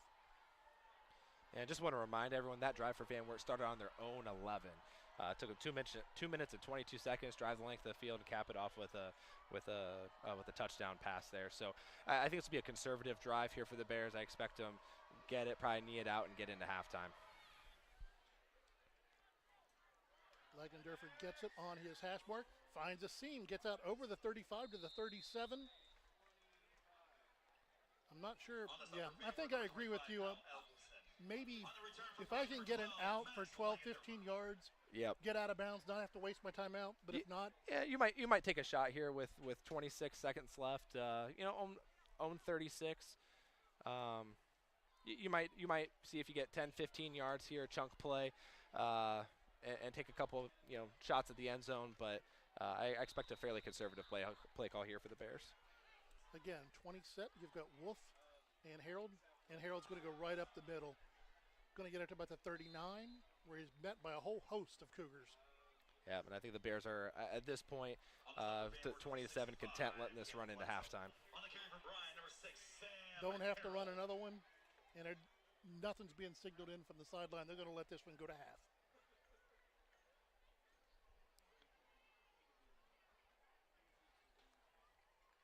And that's going to be it. The first half of football at the newly renovated Golden Bear Stadium is in the books. Van Wert 20, Bryan 7. We'll be right back with your halftime show after these messages from our sponsors. To the Bryan Golden Bear fans, those who made donations to the cause, to the school board and administration, and everyone who played a role in this project, we just want to say thank you! Phase 2 of the capital improvement project includes field upgrades at Rec Park, a new softball field, and revitalization of soccer fields on the former Washington School property, and renewal of practice fields on the BCS campus. Let's finish the project and build champions. Go Bears! Bryan built! Why do so many people travel to Jason Eats Automotive Services in Edgerton when they want their vehicles repaired? Because Dave Brown and Sam Bailey have over 60 years of experience fixing the problems that other mechanics couldn't. They work on all makes and models, and they specialize on imports. Recently, they have expanded their service area by almost 50%, and they've hired Eston Knerk to their staff. So if you have a vehicle, foreign or domestic, that you want fixed right the first time, take it to Jason Dietz Automotive Services on the east side of Edgerton.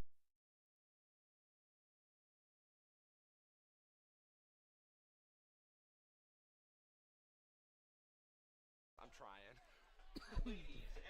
Welcome back to Golden Bear Stadium, the Golden Bear Sports Network. Dave Brobston along with Derek Hugg. You know what? All things being equal after the last couple of years playing these guys, it's not a bad half.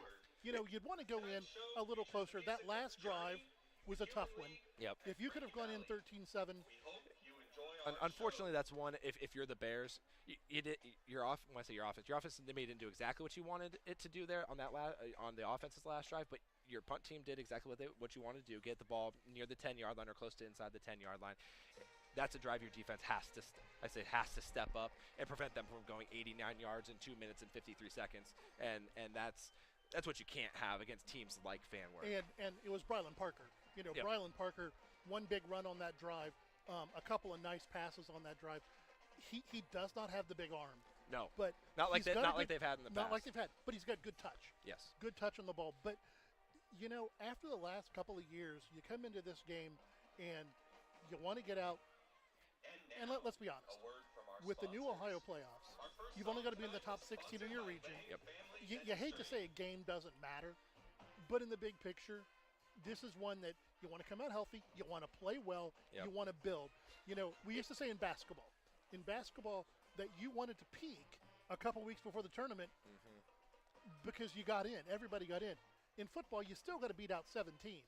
Yep. But you want to be peaking at the right time. Yeah, and this is a good measuring stick. This has been a great program over the last 35-5 over the last 3-4 seasons. Like that's incredible. We're facing these teams, and you're like, okay, maybe this is a little, I want to say a down year for them. We'll see how, there's a lot of game left to play, but this is good to say, okay, we're down 27. We're within striking distance. We make a few plays, and that's the thing. We're maybe 3 or 4 plays, a ball over the top drops, that we're maybe looking at a 13-13, 14-13 game. Even if they still go down and score 20-14, you feel much better than even 20-7. So I think there's a few plays here or there for the Bears that you're like, if we make those plays, like we are right in this, and they are still right in it. So I think you got to have some confidence and if the Golden coming Bears out of halftime. The Golden Bears can hold on to one thing going into halftime.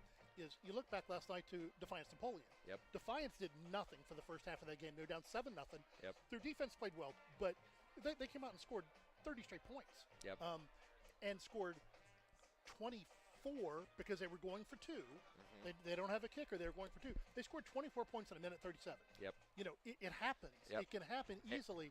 And we Bryan's got the athletes I to was just do going to say we have the skill positions to do it. I think if you're Grant Redhead in the locker room right now, you instill that confidence in your team. You talk about that. Hey, we're a couple plays away from being this being a tie ball game at this point. And I think we continue to attack those edges of the defense. That's where we've had our success running the ball. I know you got to keep them honest by going in the middle at times, but get to that perimeter, make plays on the edges, and get your athletes in space. Let them make plays from there. 'Cause that's what I will say Van Wert has done a good job of from their side of the ball on offense is getting their athletes in space and making plays and let them do their thing. Yeah, Campbell and Brylan Parker, too. Yep. And we talk about Van Wert being down this year. How many teams in Northwest Ohio would love to have 2 All-Ohio players come back? Exactly. Even if in the case of Brylan Parker, not playing the position that he was all Ohio in, but you see him making plays with his legs, and he throws the ball well enough, to keep everybody honest there. Because that's been Van Wert's strength, right? Is hey, we want to throw the football. Right. And but at the same time, if you look back at their last 6 years, their leading rusher has always been their quarterback. Yep. So they want their best athlete in that position. Yes, they do. It is one of the things that is the key to their offense. And whether or not you can throw the ball 60 yards downfield like they had last year is irrelevant to them. What you want is your best athlete touching the ball on every play. Yep. And if you put him at quarterback, you're he does guaranteed just to that. touch the ball on every play. Absolutely. And there are times where you just let your athleticism do the work. Let's give you some halftime scores with all the stuff going on here this evening. And if you haven't been out to the new stadium yet, y'all come out. I know you can probably tell it on the video stream. It is absolutely gorgeous. It's an amazing job. This is the gem of Northwest Ohio, and this is only phase 1. They're doing baseball, softball. They're going to do the whole thing coming up. So what a wonderful thing. But let's get you the main stops of Northwest Ohio scoreboard. All of these games are at halftime, probably getting ready to start the third quarter. Archbold ahead of Genoa 21-7. Ayersville is leading Delta 15-7. Evergreen up on Elmwood 14-0. That's going to be an interesting team. I watched the preseason preview for Evergreen, and they've got a coach from Arizona. Yes. Who was a coach in a school that had 3 varsity football teams. Wow. And they asked what his defense is going to be, and he goes, I have no clue. He goes, I'm going to put the 11 best players on the field and let my linebackers call the game. Yep. And so they're going to be fascinating to watch. I'm looking forward to that one this year. Liberty Center retook the lead on Tenor at halftime, 15-14. Patrick Henry all over Hicksville 27-0 as we saw in the scrimmage. Hicksville's really down this year. Yep. Paulding 8, Swanton 0. And Wauseon all over Fairview 49-0, which will be the week 3 opponents for the Golden Bears at Fairview. And that Fairview team, they're just young. You got Coach Rakes back after 2 or 3 years of him being away from the program. A couple different head coaches during that time. I think he'll get them kind of back on. Back on the straight and narrow, back on the path of their winning ways over at Fairview. They might take their lumps this year, but they got a pretty good freshman sophomore class. I think that are rising. Again, it's tough to throw a bunch of freshmen and sophomores out there, and that's one thing. Van Wert, we didn't talk about this a little bit. We didn't have much time in the pregame. They didn't return a lot, but the guys they return, they're seniors, and I think you go up and down all their starters. I think all of their starters, pretty much on both sides of the ball. Seniors. I think they may have a couple juniors playing. And while they may not have been the starter last year, but they got enough experience. Yep. and that's huge when you're talking about high school, any sport. But when you've kind of been in a culture of winning ways, even if you haven't played a ton at the varsity level, you're going to be ready to go when your number is called because you're part of that culture. One of the things I want to mention is one of our sponsors tonight. We don't have replays working tonight with all the new stuff going on around here, but our replays are sponsored by Welling Construction, a third-generation family-owned general contractor specializing in priding themselves in building quality custom homes, major renovation projects, and commercial work. Your vision, our expertise. Contact Welling Construction at 419-636-3712. We'll take a short break and be right back with the Golden Bear Band.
ROCK in the USA featured trumpet soloist Xander Fackler.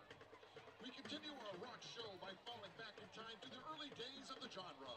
Released in 1966, the Rolling Stones' hit song, Painted Black, quickly climbed to the #1 spot on the charts. Using color-based metaphors to paint a picture of depression, it was one of the first pop songs to draw on influence from India, including the use of the sitar. The Bryan Marching Band saw a red door and just had to paint it black.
close our rock show, not with a kiss, but a song by the group Kiss. Rock and Roll All Night was their anthem, a rallying cry for their fans. In its initial release in 1975, well, that just didn't happen, as it reached number 68 on the Hot 100. It wasn't until it was recorded live in concert that became the hit we all know today, and over time became their show closer. Tonight, it's our show closer, as the Bryan Marching Band performs Rock and Roll All Night.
Bryan High School Marching Band is under direction of Mr. Jason Luthy, with staff assistant Ben Camarillo and twirling coach Wendy Andrews, along with its staff assistant DJ Bonnie.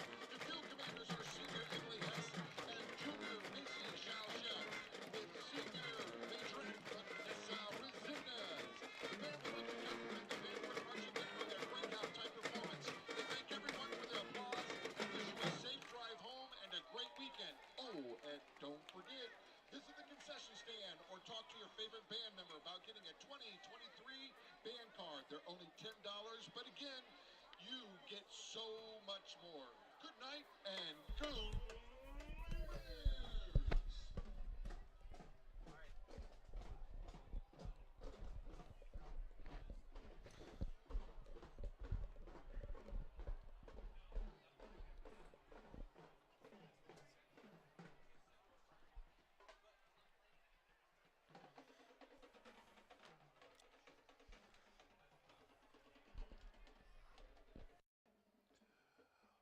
Our marching Bears heading off the field now, 5 minutes before we start the second half of action here, with Van Wert leading this one 20-7. It was a really good, close. First half was closer than the score shows. So going to run through some of my my score app scores for everybody out there on the main stops of Northwest Ohio's scoreboard. At the halftime, Liberty Center 15, Tenora 14. PH 27, Hicksville nothing. That one at the half. Antwerp over Montpelier 42-6. Eden Edgerton in the Battle of Route 49 14-7 Bombers. Elida over Toledo Rogers 28-0. Ayersville over Delta at the half 15-7. Paulding has scored 2 late touchdowns against Swanton to go in 24-0 at the half.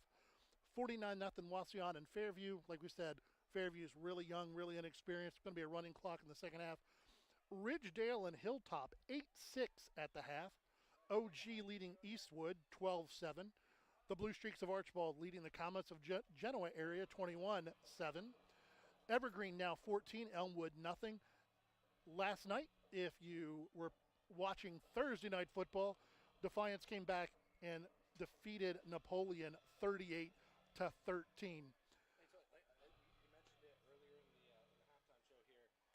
Evergreen might be a sneaky, might surprise some people this year. I don't know how good Elmwood is, so I don't know how good it's in terms of a measuring stick. But I was reading some previews about them and just wanting to change the culture there because they've kind of had a culture. Yeah, I would say culture of losing football seasons here over the last few years. They might be sneaking up on some people this year. And one of the things that my thrill, you and I talked about it when we had a preseason meeting.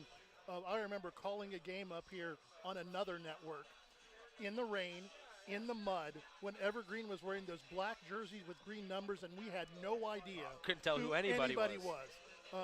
I was kind of glad that it was a blowout kind of night, and we went home early because it was raining sideways. And that was the night my son was up doing stats for me that night, and he was like, "Nope." Yeah, I can't even tell who's. We could barely clue. tell. I think if I remember, I think it was my junior or senior year, and I think it was actually to keep Evergreen from going to the playoffs, if I remember right that year. But yeah, it was just kind of one of those mud bowl type games. Fun to play in, not fun to be spotting for that game. No, but the OHSA changed the rules after that. That you've got to wear contrasting numbers now as the teams are coming back to the field for the second half. Let's give you some credit to our sponsors, the one that make this happen for us. Andres O'Neill and Lowe, the Bryan Athletic Boosters, Bryan Parks and Recreation, the Danielle Van Atta Agency, Fackler Monument, Jason Deach Automotive Services, Northwest State Community College, Oberlin Turnbull Funeral Home and Crematory, Starks Plumbing and Heating, the Veteran Services of Williams County, and the Williams County Fair.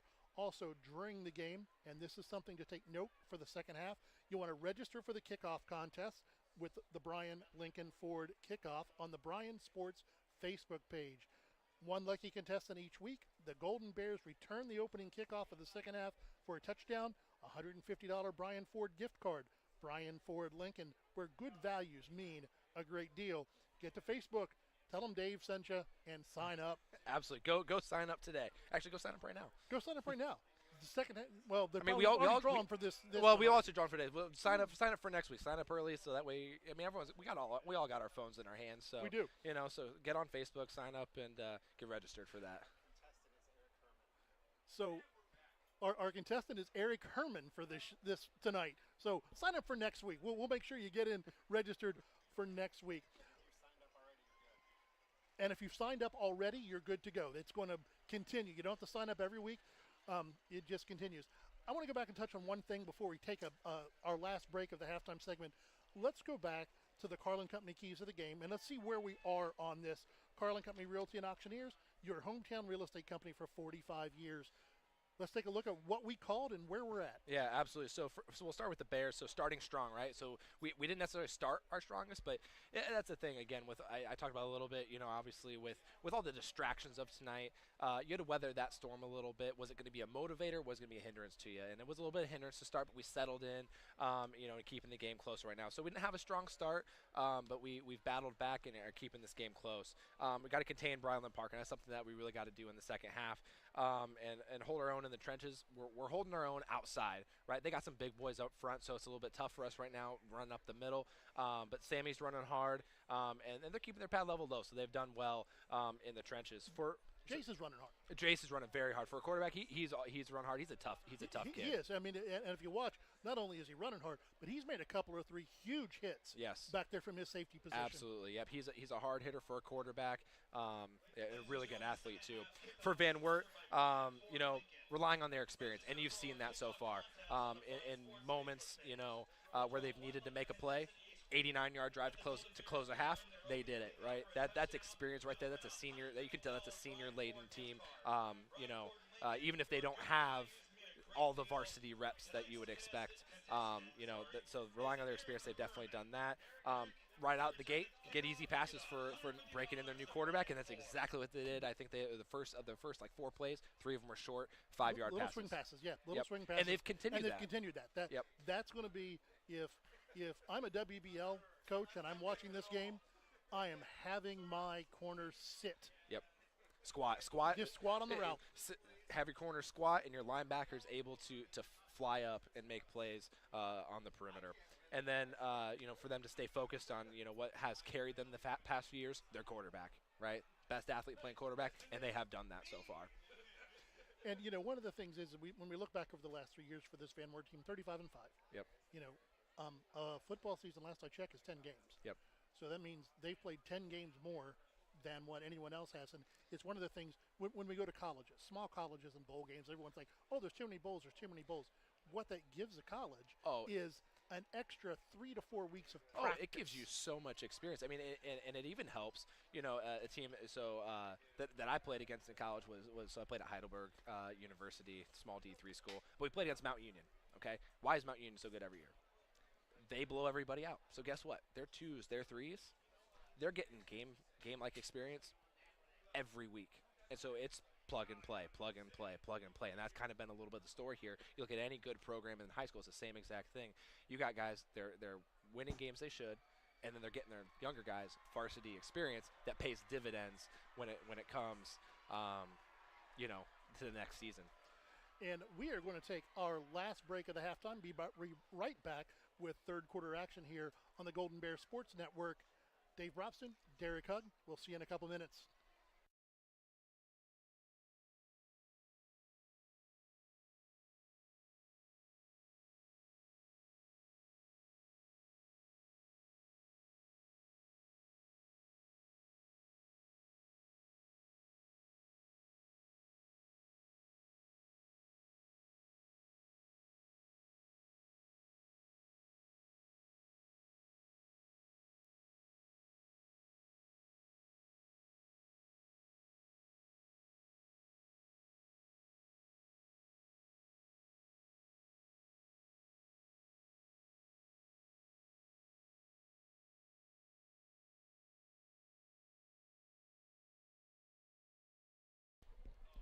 Welcome back to Golden Bear Stadium on the Golden Bear Sports Network. Alongside Derek Hugg, I'm Dave Props, and Bryan receiving this second half kickoff. And again, a reminder, Bryan looking forward, our kickoff sponsor for the second half. Register for the kickoff contest on the Bryan Sports Facebook page. One lucky contestant each week. If the Golden Bears return the opening kickoff for a touchdown, $150 in Bryan Ford gift cards. Bryan Ford Lincoln, where good values mean a great deal. Van Wert makes you think even on kickoffs. They always start in an onside formation and shift out of it. Yep, and the Bears kind of do the same thing. Okay, if they kind of pooch this or try to onside it, we're ready for it, which is good. You'd think Bryan would be ready for it as an opening kickoff against Elyria. Squib kick rolling down, going out of bounds. Nice play by Bryan not to try to jump on that ball. Yeah, because that could have spelled trouble, and it's a good thing it did go out of bounds. That's one of those balls, kind of a little knuckleball. Looked like it was kind of going, each way. Didn't know where it was going to go. Good by I think it was Maddox Langendorfer to slow play kept that his eyes up and let that to get make out of sure bounds. that nobody from Van Wert got on it because it's a live ball in a kickoff. Yep. But that brings us now to Bryan ball, 35-yard line.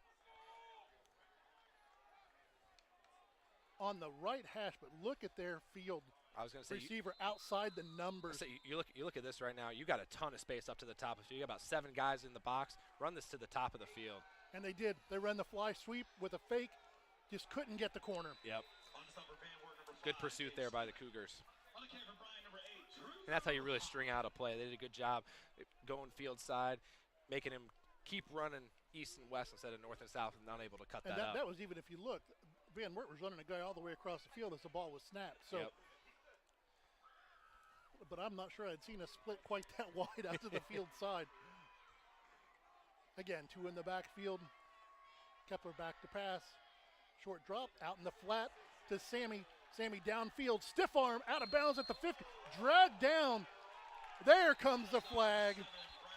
Absolutely, and I'll be honest, I'm not sure this ref on the near side was going to throw it till the one in the middle of the field I think so. Threw it, but definitely a horse collar tackle there. Give the Bears an extra, I think it's 15 yards. 15, that'll be 15 from the spot. Went out of bounds right at midfield is what they're marking. So 15-yard run, another 50.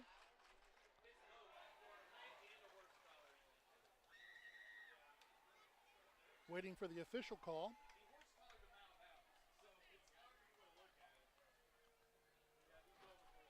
first, Cal. On the defense, 15-yard penalty. It's going to be a first down. Yeah, don't know if he said anything there, did he? Or maybe his mic wasn't working. Either way, wasn't real loud. Either way, it was a horse collar. He called the horse collar, so that moves Bryan on that play down inside the 35. Again, taking advantage of the field positioning is crucial. Absolutely. It hit the weak spots of the defense, right? I know you got to run certain plays sometimes from a play caller perspective to keep the defense honest, but hit them where they're not You've got a slot right. You got Sammy getting the ball, breaking a couple tackles inside the 25, still pushing. Rugby scrum down, going to be close to the first down. That's just good, hard running right there. Yes, it is, and that's just what he brings to the table. He's just a tough runner. I'm not sure in high school if anybody keeps the stats for yards after contact, but holy cow, he's got to have He'd be right 35, up there with the 40 best yards. Yep. Got a timeout on the play, injury on the play. And with that, we'll take a short break, and we'll be right back on the Golden Bear Sports Network.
Welcome back here to Golden Bear Stadium. The Van Wert players still down on the field, getting up now. A little bit of help from the trainer.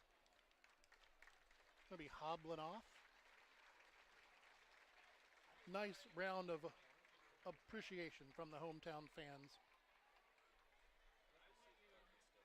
They gave Sammy the first down on that carry, so that's first down, 10 to go on the 23.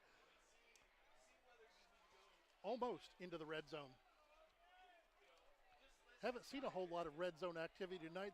Guys been bogging down about the 30-yard line. Yep, just outside the red zone. And then the touchdown came from outside. Handoff up the middle. Going to be Wolf this time. Going to give him about a yard and a half. Did they give him a couple? Off the right side. That was about a yard and a half. Haggerty made the stop for Van Wert coming up from his linebacker position. That was a tough yard and a half too. That's the thing about both Bryan backs. They both just run really, really hard. We don't have that burner that's going to get outside and take it to the house, but you're going to know you're in a game. Jace back to pass, has time in the pocket, throws again. Pass was intended for Brown. Yeah, just tried to force that one a little bit there. Yep, double coverage, get a guy over top, and Bryan Parker underneath. Try to force it a little bit, but creates a third and long situation for the Bears. Waiting for the play to come in from the sideline as the clock sets on 10:23. The new video scoreboard here in Bryan, bright and beautiful tonight, as are the LED lights. What a gorgeous night here for football. Wolf splits left, you got trips to the left. Fake to Harold up the middle. Kepler up the middle. He breaks it to the outside. 5, touchdown, Golden Bears!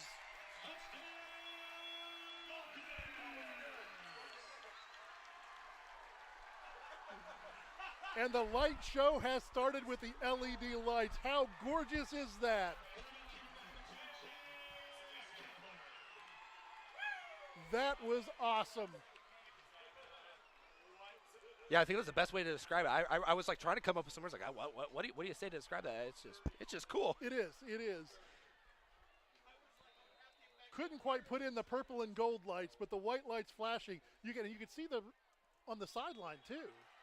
The kick was up and it's good. 20-14. It's a one-possession game with 10:15 to go in the third quarter. We'll take this break. We'll be right back with the Bryan kickoff on the Golden Bear Sports Network.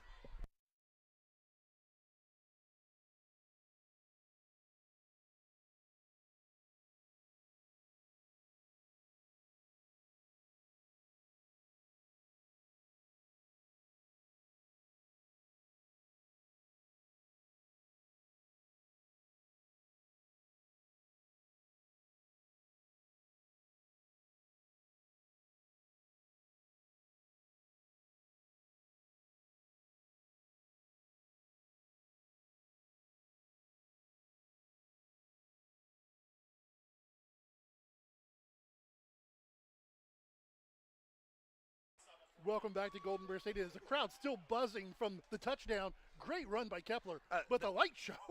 the run, the light show, everything, and that's the we'll say the fireworks and the light show that you need to coming out of halftime. You do. Right? That's exactly how you want to come out. When you're down by 2 scores, you want to come down. You want to make plays. What a great read by Kepler on that read option. Kept Absolutely. it, found the crease. That's 2 long rushing touchdowns for him tonight. Bryan kickoff, low, fielded on a hop at the 10, out over the 20, 25, 30, 35, and he's going to take it to the house. No one's going to catch him, I don't think. Nope. Looking for Laundry on the field. No Laundry on the field. Wait, there is Laundry on the field. At the 42-yard line, there's a flag. Is that a flag or is that the? That's a beanbag. It's his. Yep. It's a tee. It's a tee. Was hoping it was going to be a flag somewhere on the field. 89 yards on the kick return, and all the momentum just evaporates. And we had him. Yep. We stayed in our lanes. We had him. He just broke a couple tackles and you can't coach speed. You can't coach speed, and that's on kickoffs. You can't dance. Can't dance on kickoffs because that gives the coverage team all the time in the world to get down there. And he scooped that up, hit the crease, and he was gone. And the extra point is good. Extra point by Griffin McCracken is good. And so that leaves us with 10 minutes exactly to go in the third quarter. 27-14. Van Wert will be back on the Golden Bear Sports Network.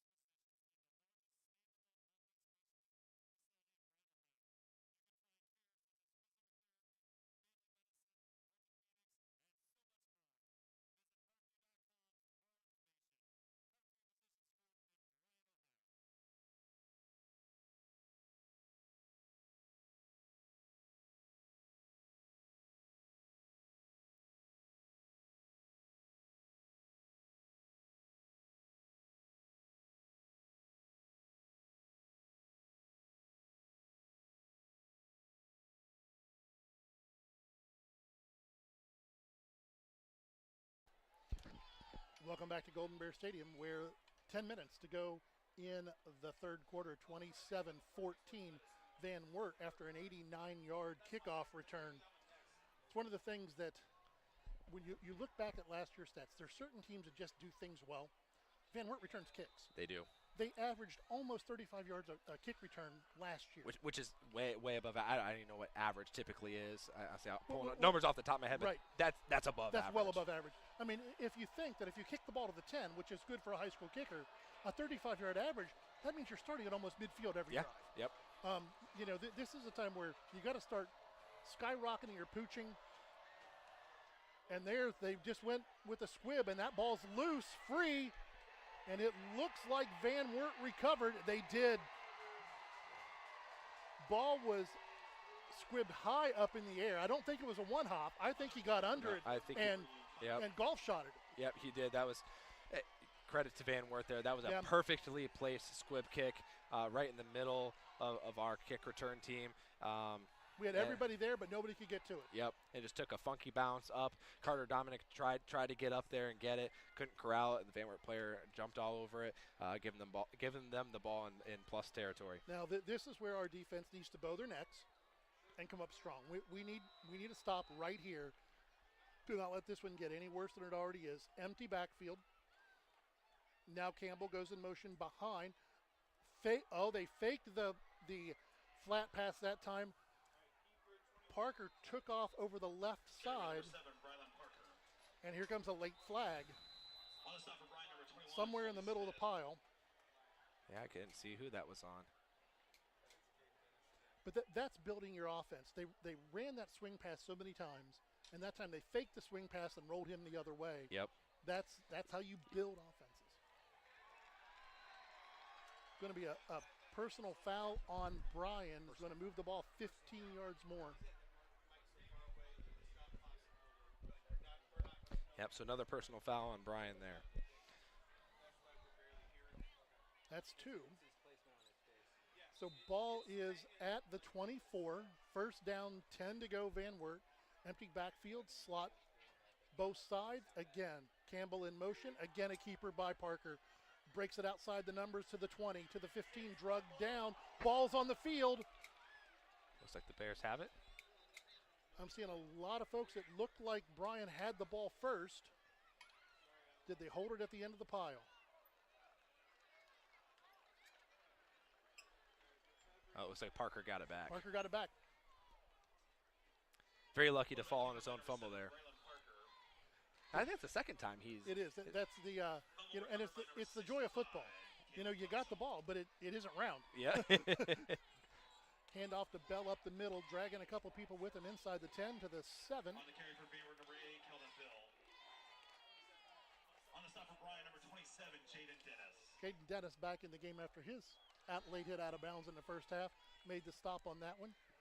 Held the edge. Bill again. He's going to walk it into the end zone. Touchdown, Van Wert. 8:55 to go. That makes it 33-14 Cougars. And that's just how quick things can change. Yep, that kickoff return and then recovering. I mean, we've played, 3 minutes and 6 seconds of football, and we've had 3 scores? Yeah. 3 scores already. And that's, I'll say, the two things you couldn't have happen if you're the Bears. You go down, score, cut it to a 1-score game, and then you go kick return, pooch kick, 3 plays later, touchdown, or 4 plays later, touchdown. McCracken on again for the extra point attempt. Snap back, spot, fumbled. Trying to roll with it. It's Parker throwing it back across field the other way. Knocked down by Bryan. That's going to make it 33-14, 8:54 to go here in the third quarter. We'll be back with the kickoff after this message from our sponsors.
Welcome back here to Golden Bear Stadium.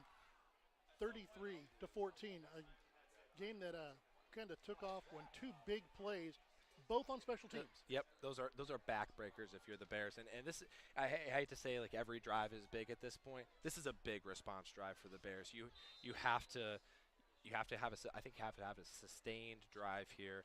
Get down the field, punch it in, and then you got to get a couple stops. If you get a couple stops, go down and score, then you start building momentum for yourself there. You do, but 2 big special teams plays have totally changed momentum in this game. Absolutely, and that's what I would say good senior-laden teams do.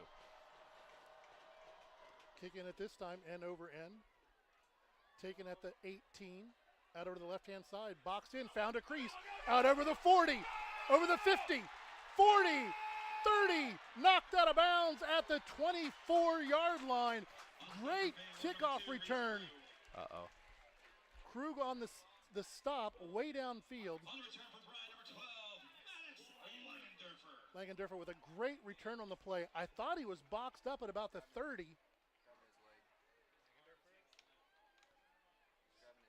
That was leg or arm there. Looks like shoulder got a little bit dinged up. But a big play there. Big Big play there for the Bears. Answer special teams with special teams. First and 10, they're giving it to him on the 25. Wolf and Harold in the backfield. Wolf with the carry, trying to get out to the right-hand side. Gets back to the line of scrimmage. On the stop for Van Wert, number 20, Keaton Sudith. On the carry for Bryan, Sudith with the stop for Van Wert. Going to give him absolutely 0 gain on the play. Second down, 10 to go. Clock running, 8:24 in the third quarter.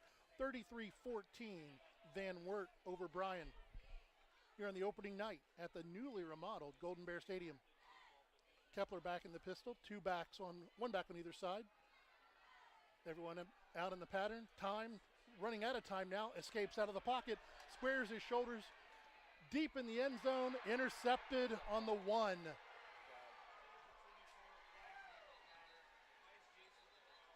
We've got a flag on the play. We had the ball intercepted at the 2. Yeah, it looks like it's gonna be a block in the back on the Bears. So they'll decline this and take the ball at the 2-yard line there on the interception. And maybe the biggest news of the play is Kepler limping off to the sideline. It looks like it's his knee. And that's a big loss if you're the Bears, if Kepler cannot go. On the offense, it's going to be declined. They're going to take the ball first down. So Van Wert's going to take over on their own 2-yard line. First down, 10 to go. 8 minutes exactly to go in the third quarter. And now that we've got to pin them back, we let them go 89 yards in the first half. This is when we got to make a stop. Have to. Especially, you started that drive in plus territory. You throw an interception. Now they're at their own 2-yard line. You can't let them drive the length of the field here. The good news, it looks like the trainer's working on a cramp. That's a positive. That's a good sign if you're the Bears. Now, if you've ever cramped, it's a horrible thing. It is awful. But it's not a serious thing long term. Run up the middle, stuffed by the Golden Bear defense. May gave a yard on the play. Second down, 9 to go. Dennis on the stop again for the Golden Bears.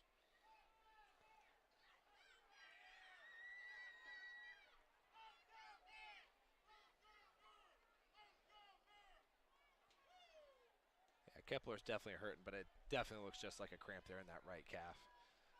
Hopefully he's able to continue. Parker 3 yards deep in the end zone in the shotgun. Again, handoff up the middle to Bill. Going to make it about 3 yards out over the 5. Going to make it third down, 6 to go. Aaron Williams, first time we've called his name tonight, a defensive tackle, which, got to be honest, tonight being outsized, your job of defensive tackle is to just suck up blocks. Absolutely. And let your linebackers do their thing. Let them make the plays. Yep, absolutely. You're doing your job well if we're not calling your name, which sounds really weird. Parker rolling out to his left, scrambles up field, breaks one tackle, out over the 10, to the 15, out to the 17, almost to the 20-yard line. Going to be a first down, Van Wert. Yeah, and that's a great run there by Bryan Parker.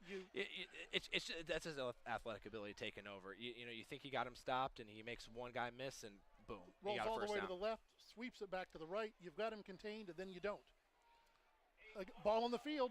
Looks like it's fumbled, recovered again by Bill. That'll be the third fumble tonight, recovered by the person who fumbled for Van Wert. Yeah.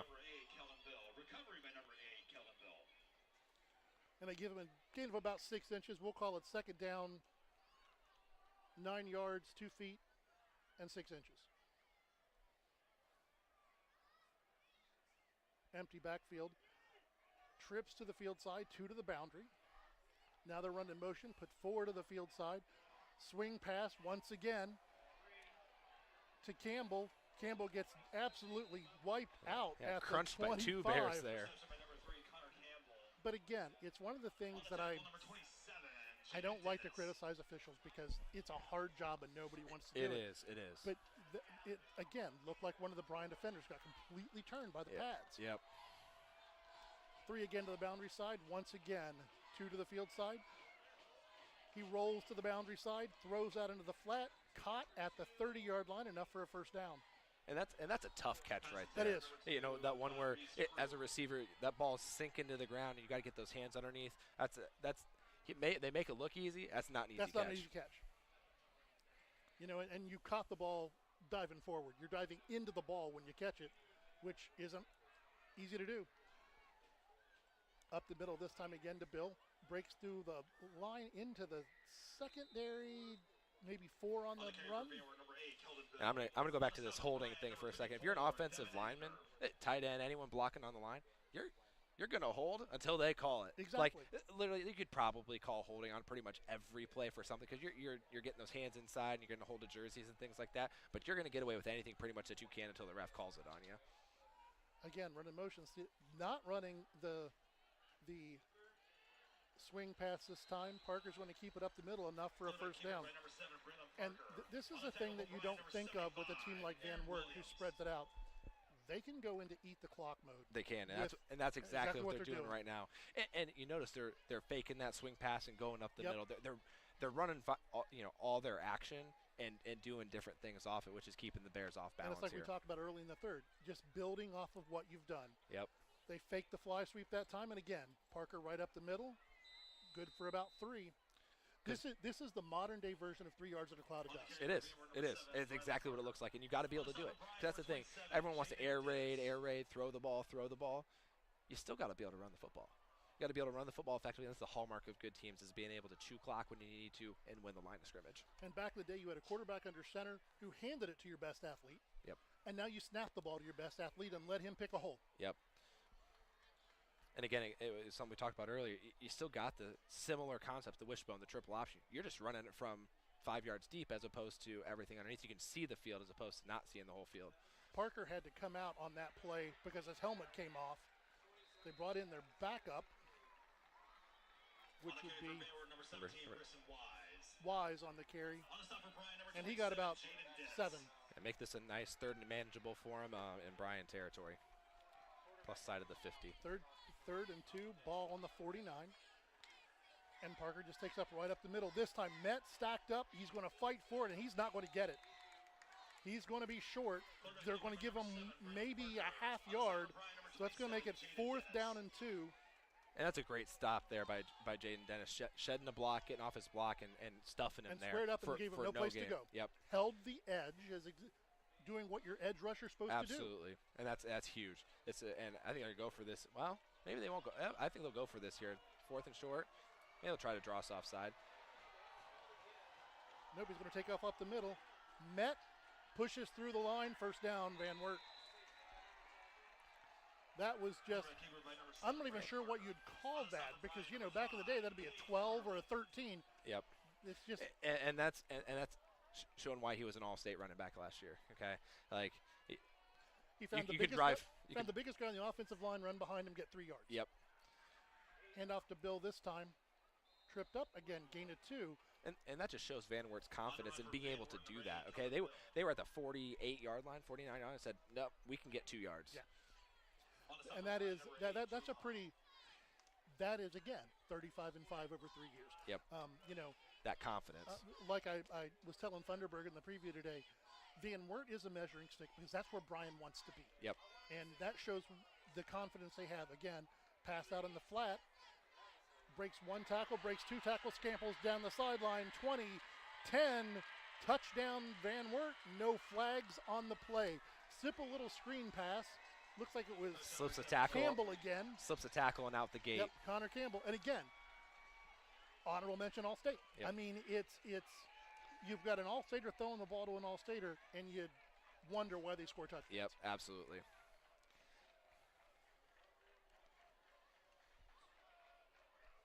Which that's going to make this, if the extra point's good, 20 unanswered for Van Wert.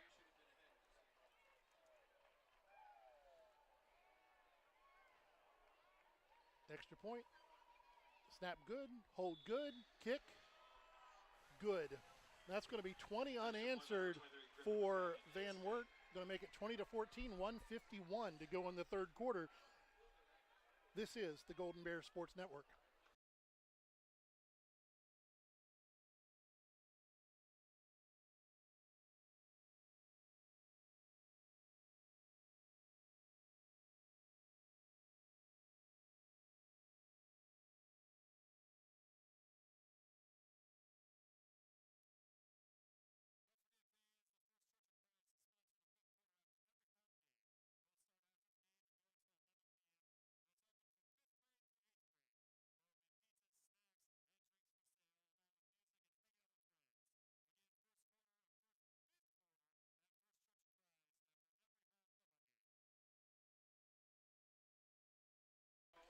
Welcome back here to Golden Bear Stadium, where it's 40-14 now. 20 unanswered for Van Wert, busting this one open. Want to give a shout out to our sponsors once again.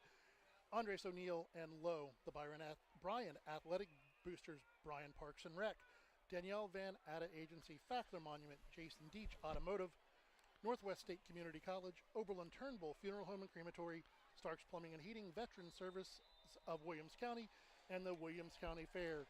Also, thank you to Bryan Ford Lincoln, our kickoff sponsor, the Carlin Company for our keys to the game, for Main Stops of Northwest Ohio for the scoreboard that will get you at the end of the quarter, for Welling Construction sponsoring replays when we get all that working, and Yoder Mechanical and Custom Fabrication for our red zone coverage.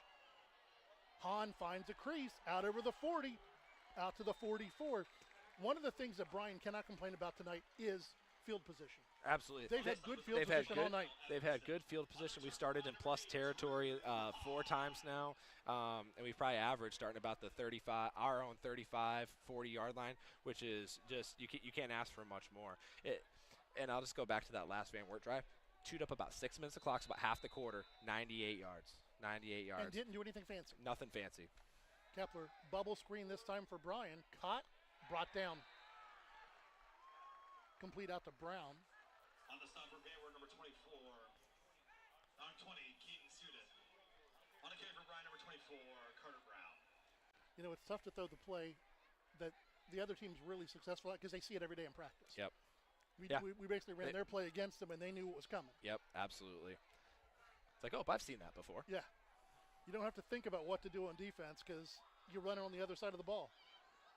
Read option. Kepler's going to keep it up the middle. Breaks out to about the 49 before he's met by a whole host of on the stop for Van Wert, number Cougars. 65, Caleb Bledsoe. Bledsoe on the stop. Going to come out because his helmet came off. Good to see Kepler back in the game. Yeah, absolutely. That's a great sign if you're the Golden Bears. Not just for tonight, but for the season, for the rest of the season. Definitely don't want to see your quarterback go down in week 1. Bryan going trips to the field, to the boundary side, 1 out to the field side. Harold in the backfield with Kepler, staying into block. Trouble, Kepler scrambles, breaks loose again, looking. Nice little dump. What a really nice play. That was not a design play. That was a broken play that two kids who have played together for a long time. Absolutely, and you can tell it right there. That's an incredible play by Kepler to loot a couple tackles, would-be tacklers, and just float that ball over the top, realizing that, that linebacker was coming up and going to get him. Just dump it over to Sammy Harold, who looks like is he down? No, it's a or is that Van Wert player down. So why don't we take, or is that? No, that is. I think it is. Yeah, is it Harold? It might be. Almost looks like he's cramping too. Yep, both trainers are out on the field, so why don't we take a break and we'll be right back with Bryan Golden Bear football.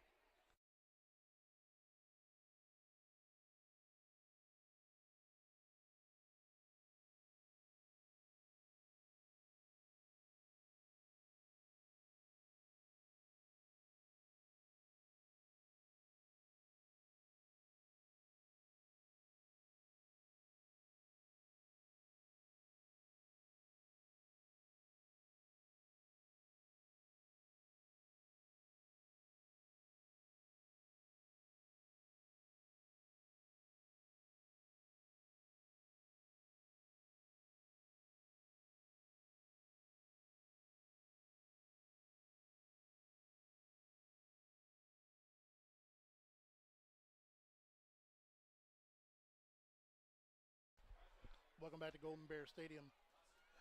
We were just talking in our break about cramping, the coach's worst enemy. Yep. And it's truly one of the things that you can't coach and you cannot prepare for on game day. No. You've got to be starting Monday. Oh, you got to hydrate all week. And I'll say tonight's not a really hot night. So you not telling everyone to hydrate, but hydrate starting on Monday all week. I'm not saying anyone didn't, but part of the night is that they only got on the field a couple days ago. Yep. This isn't. It's a great home field advantage because it's a great place, but this is a first game night on the field for Bryan everyone. too. Yep. That's going to be Wolf in the backfield by himself with Kepler. Kepler takes a snap, rolls to his right, looks, has a person on the corner, overthrown. I mean, he had him open on Had the him open. sideline, too. That was a good route there by Carter Brown. It was. Sitting on the sideline, just had to float that over the defender and just overshot him there. And again, it's that tough thing we're talking about throwing on the run. You know, going to your left, you tend to overthrow. Going to your right, you tend to, your strong side. Yep. You tend to left, underthrow, right, overthrow. And that's exactly what happened there. Kepler takes a snap this time, read option. They give it to Wolf up the middle. He's got enough for a first down inside the 25 to the 24. First down, Golden Bears.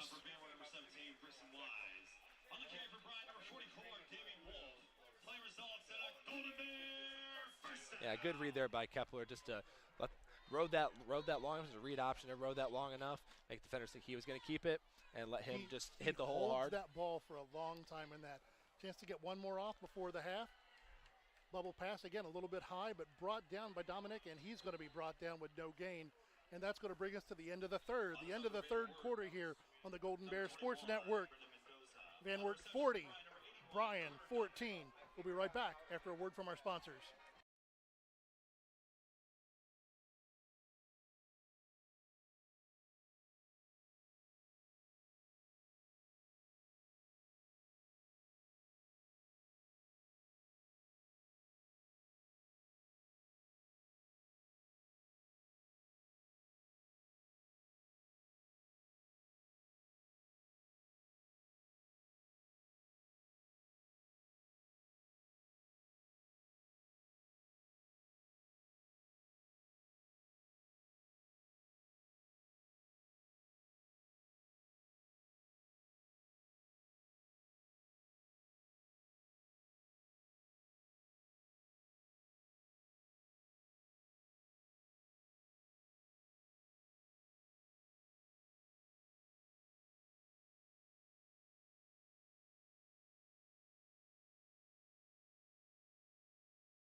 Missed a play watching the drum line.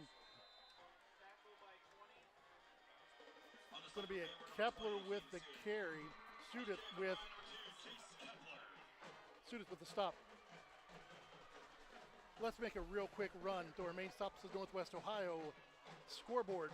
Open when you need them. You're always near a main stop. Don't forget, Thursday, every Thursday. After this play, we'll give you a rundown of the NWOAL scores from tonight. Kepler takes the snap, back to pass, has all sorts of time. Nice little dart out. Again, found the soft spot in the zone, Yep, showed the numbers. Sat down, and a nice accurate pass there by Jace. Put it on the numbers, and was able to get upfield for a couple more yards too. Nice route by Hahn, nice pass by Kepler. We'll start running through some of these scores for you. Ayersville leading Delta 27-7. Evergreen 14-0 over Elmwood. 35-14, Liberty Center now over. Nice run by Wolf up the middle, going to be near first down again, inside the 5.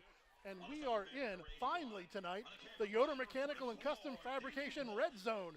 Call Yoder Mechanical and Custom Fabrication for all your mechanical piping needs at 419-519-3111. Kepler scrambles out to the left. Met pushes forward to the 5. That's a good job falling forward there by Jace to get a couple yards, make kind of something out of nothing. Make it 3.5 yards. The DN there did a nice job, reading that, kind of slow playing both guys. Kepler kept it. Say that 10 times. Kepler kept it, and he did a good nice job in pursuit, but Jace did a good job getting a couple yards. Harold back in to the right of Kepler. Low snap, hands it to Sammy. Inside the 5 to about the 3. Going to be enough for a first down. Why don't I give you the finals from the scoreboard since we're moving kind of quick. The two finals so far tonight, Patrick Henry over Hicksville 39-0 and Wauseon over Fairview 49-12. The two finals from the NWOAL, no surprises. No surprises there.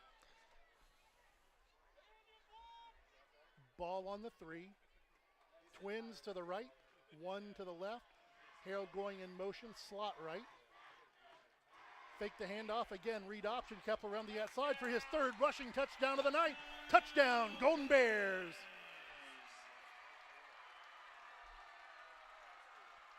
Takes it 40-20. 9:41 to go. So after this, is it too early to go on sides? I don't think so. I've seen crazier things happen. I know it's a 3-score game. I think you try it. I think you might. I might think you could consider it when here. you look at, you've got one drive of 89 yards and one of 98. Yeah, because you have a kickoff return for a touchdown. You got nothing to lose at this point, right? You give them a short field. It's a 3-score game right now.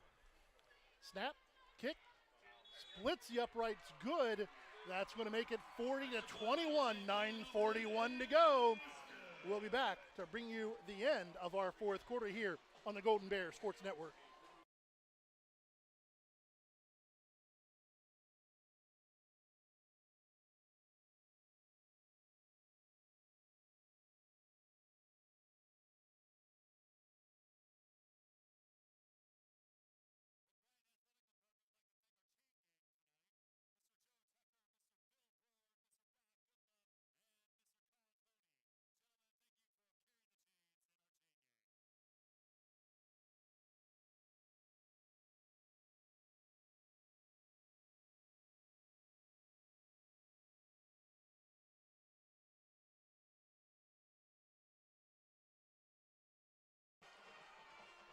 Alongside Derek Hugg, I'm Dave Brobson. Welcome back to Golden Bear Stadium. 9:41 to go in the ball game.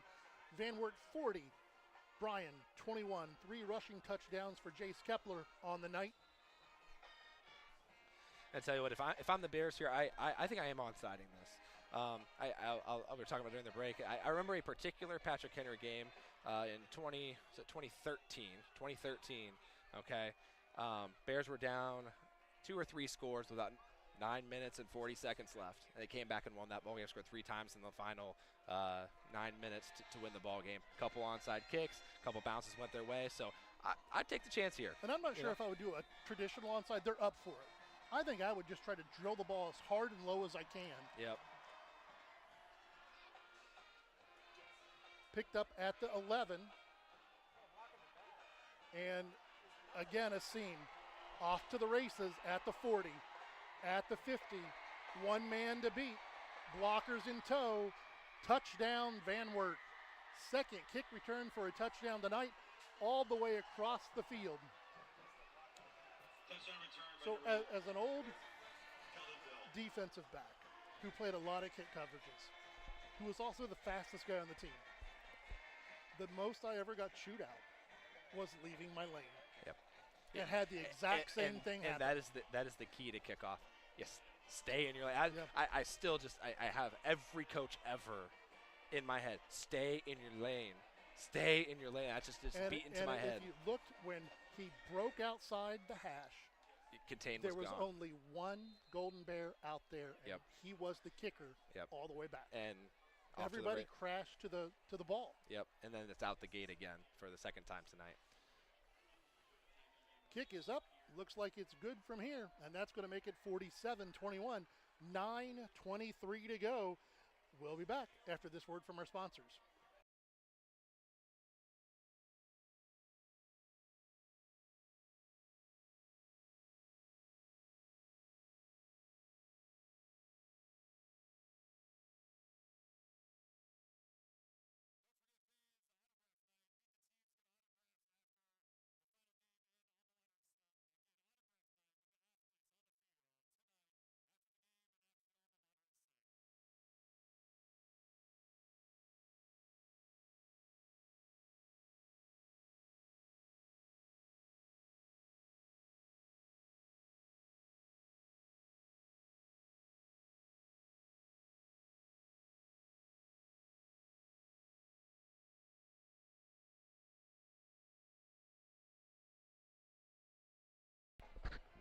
Welcome back to Golden Bear Stadium again.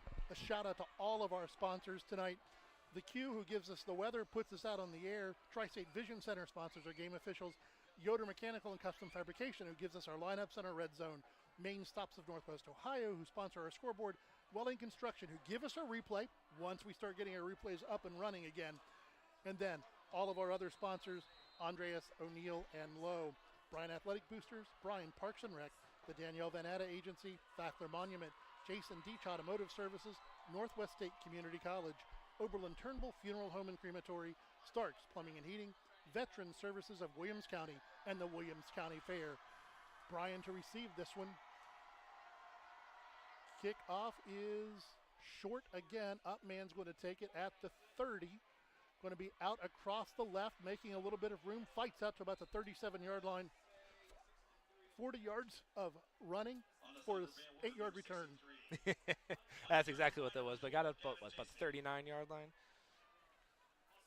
And again, what you talked about earlier was you get the kick and you go forward. Yep.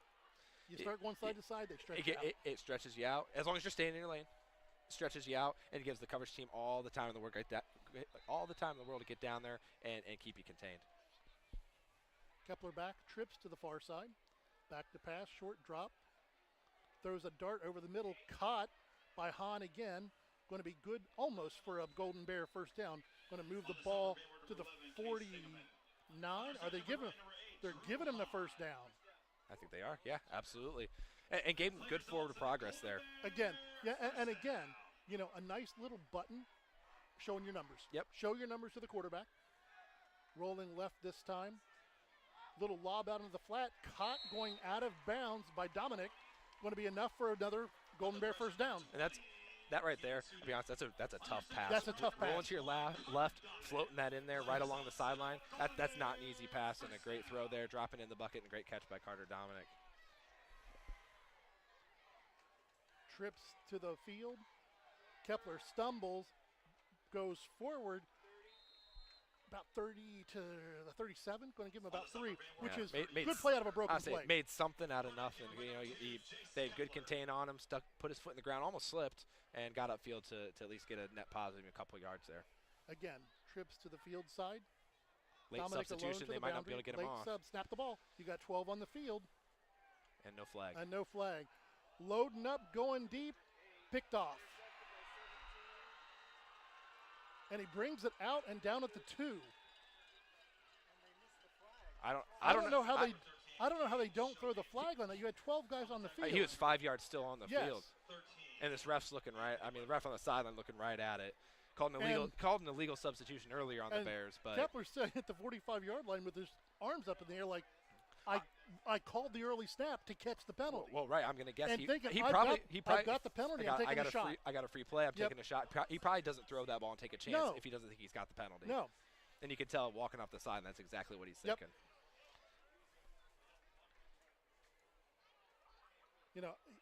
He was still at the numbers going off the field.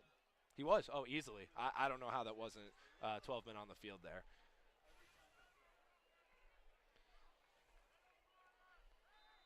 And now running somebody on again late. He didn't come in past the numbers. Where's the flag on that? Up the middle, going to be Bill. Out to the 7, going to be a gain of about 5. And again, on that play, Van Wert runs somebody in late. They stay outside the numbers, which is an illegal substitution. Yep. So, and I will say, the officials are not the reason the Bears are down 26 right now. But there's a couple obvious. Two blatant penalties just not called. Bill going to be up the middle again. Going to be enough for a first down out to the 18 for 13. Those are ones, again, it's not an easy job being an official. No, it's not. Those are obvious ones. Like, you can't miss those. Whether that's on Bryan or on Van Wert, doesn't matter. That's an obvious just no call. And, your backup's job is to look at the whole field. That's why he's back there. Exactly. Again, Bill goes over the right side, gets out to the – now he's out to the 18.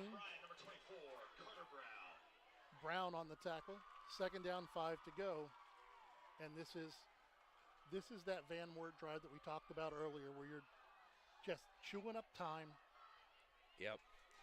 Not looking to break anything long, just chewing up time, getting your first downs, and knowing behind this Haas offensive line, you can just run it up the middle. Yep, and I think that's exactly what they're content doing right now. And now they're just getting chunk play after chunk play. Yep. A gain of 10 there. For Van Wert, number 8, Kelvin Bill. On the stop for Bryan, number 5. And this is the time of the game when you're down by 4 scores now, and you're outsized by 30 pounds across the line, that fatigue begins to set in. Yes, it does. Absolutely. You know, fatigue just begins to set in, and it doesn't make any difference if you're an interior lineman for a high school team or you're an interior lineman for the Pittsburgh Steelers or the Ohio State Buckeyes. On the carry for Van Wert, number 17, You're outsized by 30 pounds across the line. This is a time where fatigue sets in. Yep, absolutely. And if Van Wert somehow, just throw this out there now, if Van Wert somehow punches this in, that would be their second 98-yard drive of the game. Oh, all right. We need to stop here, boys. And nice tackle on the outside. Otherwise, that would have been a lot. That would have been a lot more. He may have taken that one to the house. Brisson Wise on the carry. Anthony Weber makes a stop out there. Nice shoestring tackle out in space. Toughest thing to do in this game, I think, is tackle in space. When you're an island out there, it's a very difficult. It's a difficult place to be. You know, one of the things that coaches used to tell me, being out on the island, the guy with the ball knows where he's going. Mm-hmm. You know, you've just got to watch and play fundamental. Yep. Parker going to run it up the middle. Nowhere this time. We wrapped him up really nice. Nice play there. No by the gain Bears. at all. The entire right side of the Bryan defense was waiting for him. Well, this is one of the better pushes we've gotten all night. Yeah, it is. You know, from a D-line perspective, because that's really, I think, been our game plan is D-line wise, eat up blocks. And Exactly. you talked about that. Exactly. Eat up blocks, so our linebackers can go make plays And, you know, because they're not. We're outsized. Right. We're outsized, you know, compared to them. So if you can hold your ground, eat up blocks, let your linebackers make plays, that's the name of the game for the Bears right now. One of the things that I want to talk about this a little bit in the post game as well when we get there. Again, over the left-hand side, carrying forward, a gain of about 4 on the play. Going to make it 3rd down and 5. One of the things coaches say, doesn't make any difference what level you coach at, is make a point that I have to play you. Yes. Schaefer's making a point at linebacker tonight. He's played a really good ball game. He has played very well. Really good ball game. Every time he's in, he's making stops. You see him moving side to side. He's going to look really good on film tomorrow. 100%. And that's what you want out of your one of your 2 linebackers there, right? Yeah. And, you know, and the nice thing that gives us is it lets Harold take a break. Yes. So he's not carrying the load on both sides of the ball. Because when you play, you know, let's say 60, 70 snaps, somewhere between 40 and 60 snaps on offense, and do the same thing on defense, especially with the way they've gone up and down the field tonight. Now, I don't know unofficially where we're at number of play-wise, but that's tough on your body. It is. That's tough, and that wears on you over the course of the season. And it makes for a long season. Yep. Again, lining up to go for it on 4th down, 1 to go. And Bryan jumps and gives them the first down. He's been holding that count all night long. Yep. Just for that. Yep. I think it might have got us once earlier in the game, and I don't know if it was a situation to actually get us. I don't know they if it's a hard count. No, it wasn't on a hard count. Yeah. We just jumped. But yep, that was the first time it kind of got us on a hard count, and perfectly timed time to do it. And here goes Van Wert doing that clock eating. What time did they get the ball to start this one? 8:14. They've taken 5 minutes off the clock and have only moved the ball. Well, now, you know, about just now in the 60 plus yards. territory. Yeah. Another stop for Wise, or another run for Wise. Again, this is what good senior-laden, experienced teams do. Is we can go into clock eating mode when we need to. We can run and gun you and score in a hurry. We've seen both tonight. Exactly. When you come in and make a team play to your style. Yep. Doesn't make any difference what level you're at. You make a team play your style. It's going to be a tough night for the other team. Going to be a different quarterback. And Parker finally comes out. Quarterback read option, head to the outside. 39 with a carry. Number 39. Looking to see who that is. On the stop for Bryan, number 22, Aiden Schellenberger. 39. There is no 39. Unless it's no 39 on their roster. Unless it's 39 freshmen on their freshman roster. Keaton Welch. Keaton Welch. Yeah, looks like 5'9", 140-pound freshman. That's about what he looks like. Yeah. Yep. And again, what you talk about when you're playing Mount Union. Yep. You know, you've got a true freshman out there getting reps in a regular season game. Because then when he steps out there, whether it's next year, 2 years from now, whatever, whenever he's ready to take the reins, right? Hey, I've been here. I've seen this. I've seen what the big boys do. The game's slowed down. Because that's the thing. When you transition to the varsity level in any sport, the game comes at you fast. It's a whole different level from JV to varsity. It just is. The game's faster. It's quicker. So helping that slow down and you see the game for what it is, that pays off dividends later on. And you can practice scout team all your life. Yep. It's not game speed. It's not. And, you know, he's getting out there and he's running their offense. Yep. He's running their fourth quarter offense. Read option, hand off, keep the ball. And there's the mistake, and he goes, nice recovery. Hate to say it's a freshman mistake, Yep. but my guess is when you looked at the way the back took off, that was a quarterback keeper on the right-hand side, and he looked down. Got a little anxious. Yep. He looked down and looked for the hole before he had control of the ball. And those are things that happen when you're out on the varsity field. I'm sure, obviously, for the first time as a freshman, right? Game's fast, right? Your mind starts speeding up, then you speed up your body, you speed up everything, and then, okay, you do this a few times, it starts to slow down. Let's be really honest. You know what? You want to make a play as a freshman. Oh, heck you know, yeah. You want a chance to walk into school and go, look what I did. 100%. Up the middle again. 17 on the carry, number Brisson Wise. Wise on another carry. Williams on a tackle. Going to make it 4th down and 10, but I think this is just about going to run it out. Yeah, about 40 seconds. They've got to run a play. Yep. There's 13 seconds difference.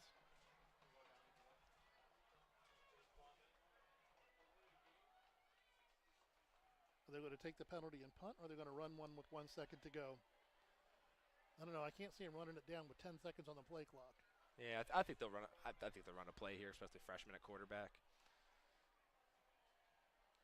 Read option. Nope. The hands off.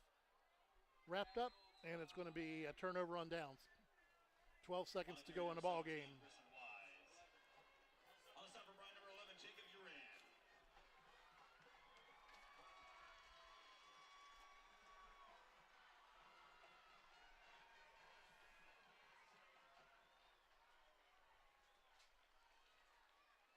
Bryan's got the ball, 12 seconds to go. 1 down.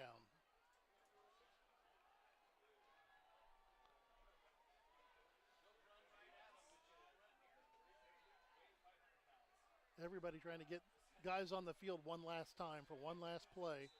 Getting the young guys on, not ready. Ball's fumbled, fouled on by Bryan, and I think that's going to be it. Fumble recovery by number 44, Damian Wolf. Wolf made the recovery, and that is going to do it. From Golden Bear Stadium, your final tonight, Van Wert 47, the Golden Bears 21. We will be right back after this break from our sponsors for our post-game wrap-up and talking about next week. We'll be right back on the Golden Bear Sports Network.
Welcome back to Golden Bear Stadium this night of the opening night of the Bryan Golden Bears season.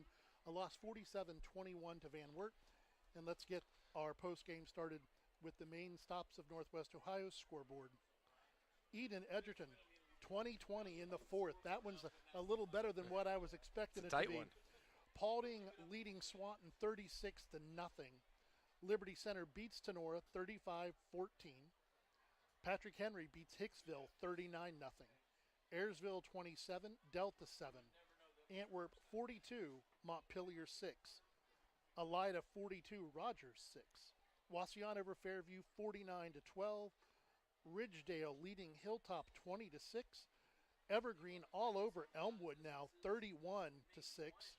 Archbold beats Genoa 24-14.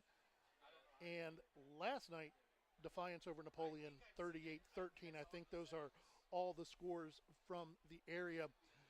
So, Derek, let's talk about this one. Yeah, it's a tough night. It's a tough night, for the Golden Bears. Obviously with the dedication and the new field and everything, you really want to come out and show out for the fans.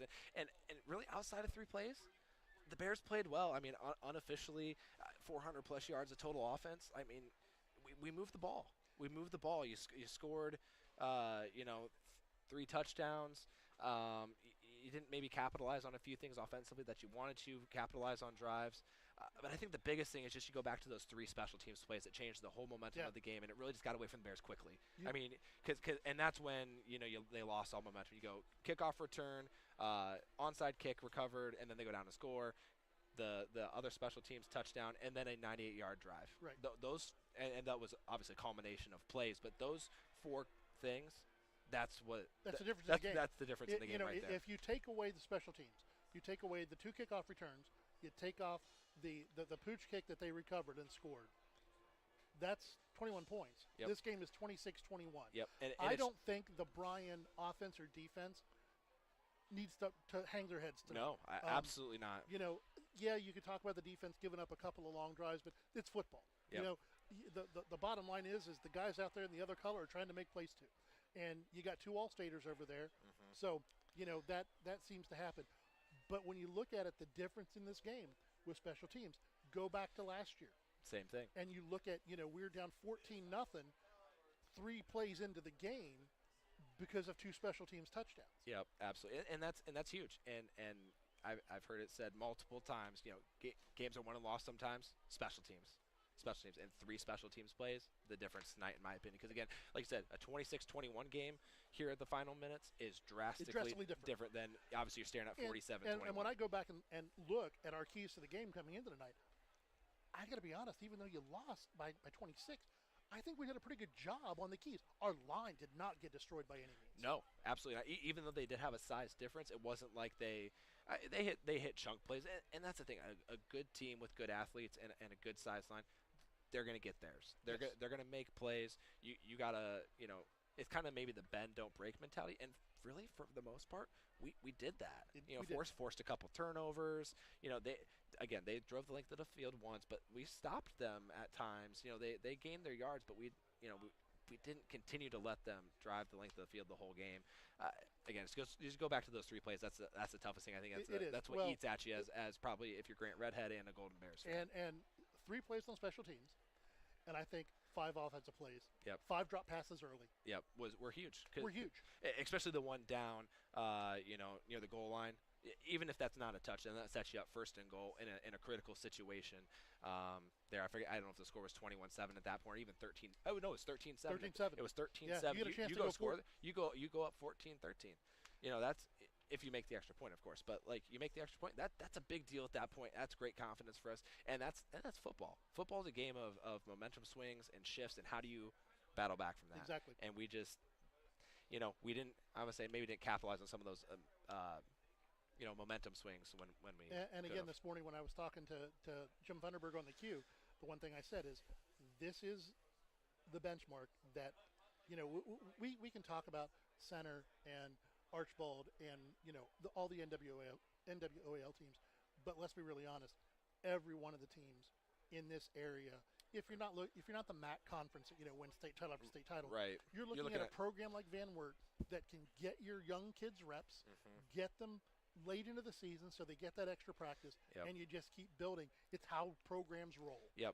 And I think if you're the Bears, I think you got to try to this week. You got to flush this one, obviously. Look at it. I may look a little ahead to next week, but you got to tell yourself we're not as far off as we think we are.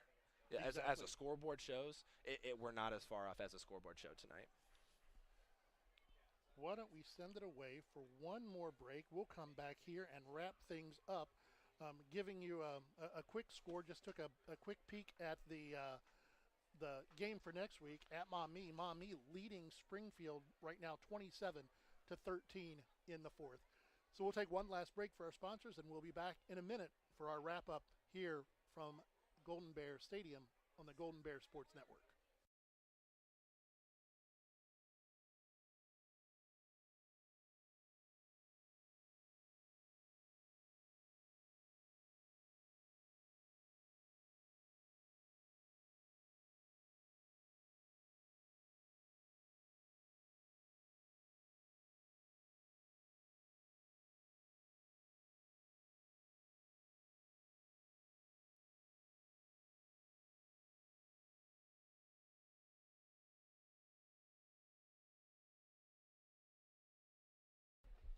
Welcome back here to Golden Bear Stadium as we wrap things up again. A final thank you to all of our sponsors, Andres O'Neill and Lowe, the Bryan Athletic Boosters, Bryan Parks and Recreation, the Danielle Van Atta Agency, Thackler Monument, Chase and Deach Automotive Services, Northwest State Community College, Oberlin Turnbull Funeral Home and Crematory, Starks Plumbing and Heating, Veteran Services of Williams County, and the Williams County Fair. A huge shout out and a thank you to them. Any final thoughts? Yeah, like I said, I think the scoreboard doesn't indicate how well the Bears played at times tonight, both offensively and defensively. You got a couple of special teams breakdowns that probably cost you, a shot at winning the ball game tonight. So things to clean up next week. Just got to come back ready to go. Looks like I don't know how good Springfield is. Maumee seems to be a little bit improved over last year. So you just got to recover from this one, have a good week of practice, and get back going next week against Maumee. My thankfulness tonight is that both of the injuries were cramps. Yep. And you know what? You can hydrate out of that. That's not something you need therapy or a doctor or time off. Yep. You can get over that. So let's wrap things up. Let's say some thank yous, and let's get out of here. To our director, Krista Brunner. To our chief engineer, Tony Malanga. On cameras, John Tripodi, Florence Jones, Matthew Clark. Here at Bryan, the athletic staff that is second to none. Absolutely. Nathan Keel and TK, a huge thanks to them. Our board op at WQCT tonight, Rick Armentrout. On WOSN, Nick Fraley. Our Golden Bear photography, Matt Neff and Stephanie Ponsack. And our executive producer, Chris Malanga. And a huge thank you from Chris for a few weeks ago giving me a call and say, hey, do you want to take the driver's seat? What a great time. It's good to be here. We'll be with you all season, and we'll see where this show takes us. So tonight's broadcast on bryansports.com. It's going to be there for anyone to watch. It'll be on WOSN tomorrow at 4 o'clock. WOSN can be found on Spectrum Channel 19 or over-the-air Channel 26.1. Next Friday night, we're on the road as we travel to Maumee to face the Panthers. Pre-game with myself, Dave Brobson, and Chris Malanga will be on my sidekick next week as he's not in charge of the lights and the board and everything else up here in the press box. This broadcast is produced by the Golden Bear Sports Network for the private use of our audience. Any duplication or other use of this broadcast, including descriptions or accounts of the game, without the express written consent of the Bryan City School District is prohibited. One final time, for all of us at the Golden Bear Sports Network, with Derek Hugg, I'm Dave Brobston. Again, your final score here tonight, Van Wert 47, Bryan 21. Have a great night. Stay safe. We'll see you next Friday.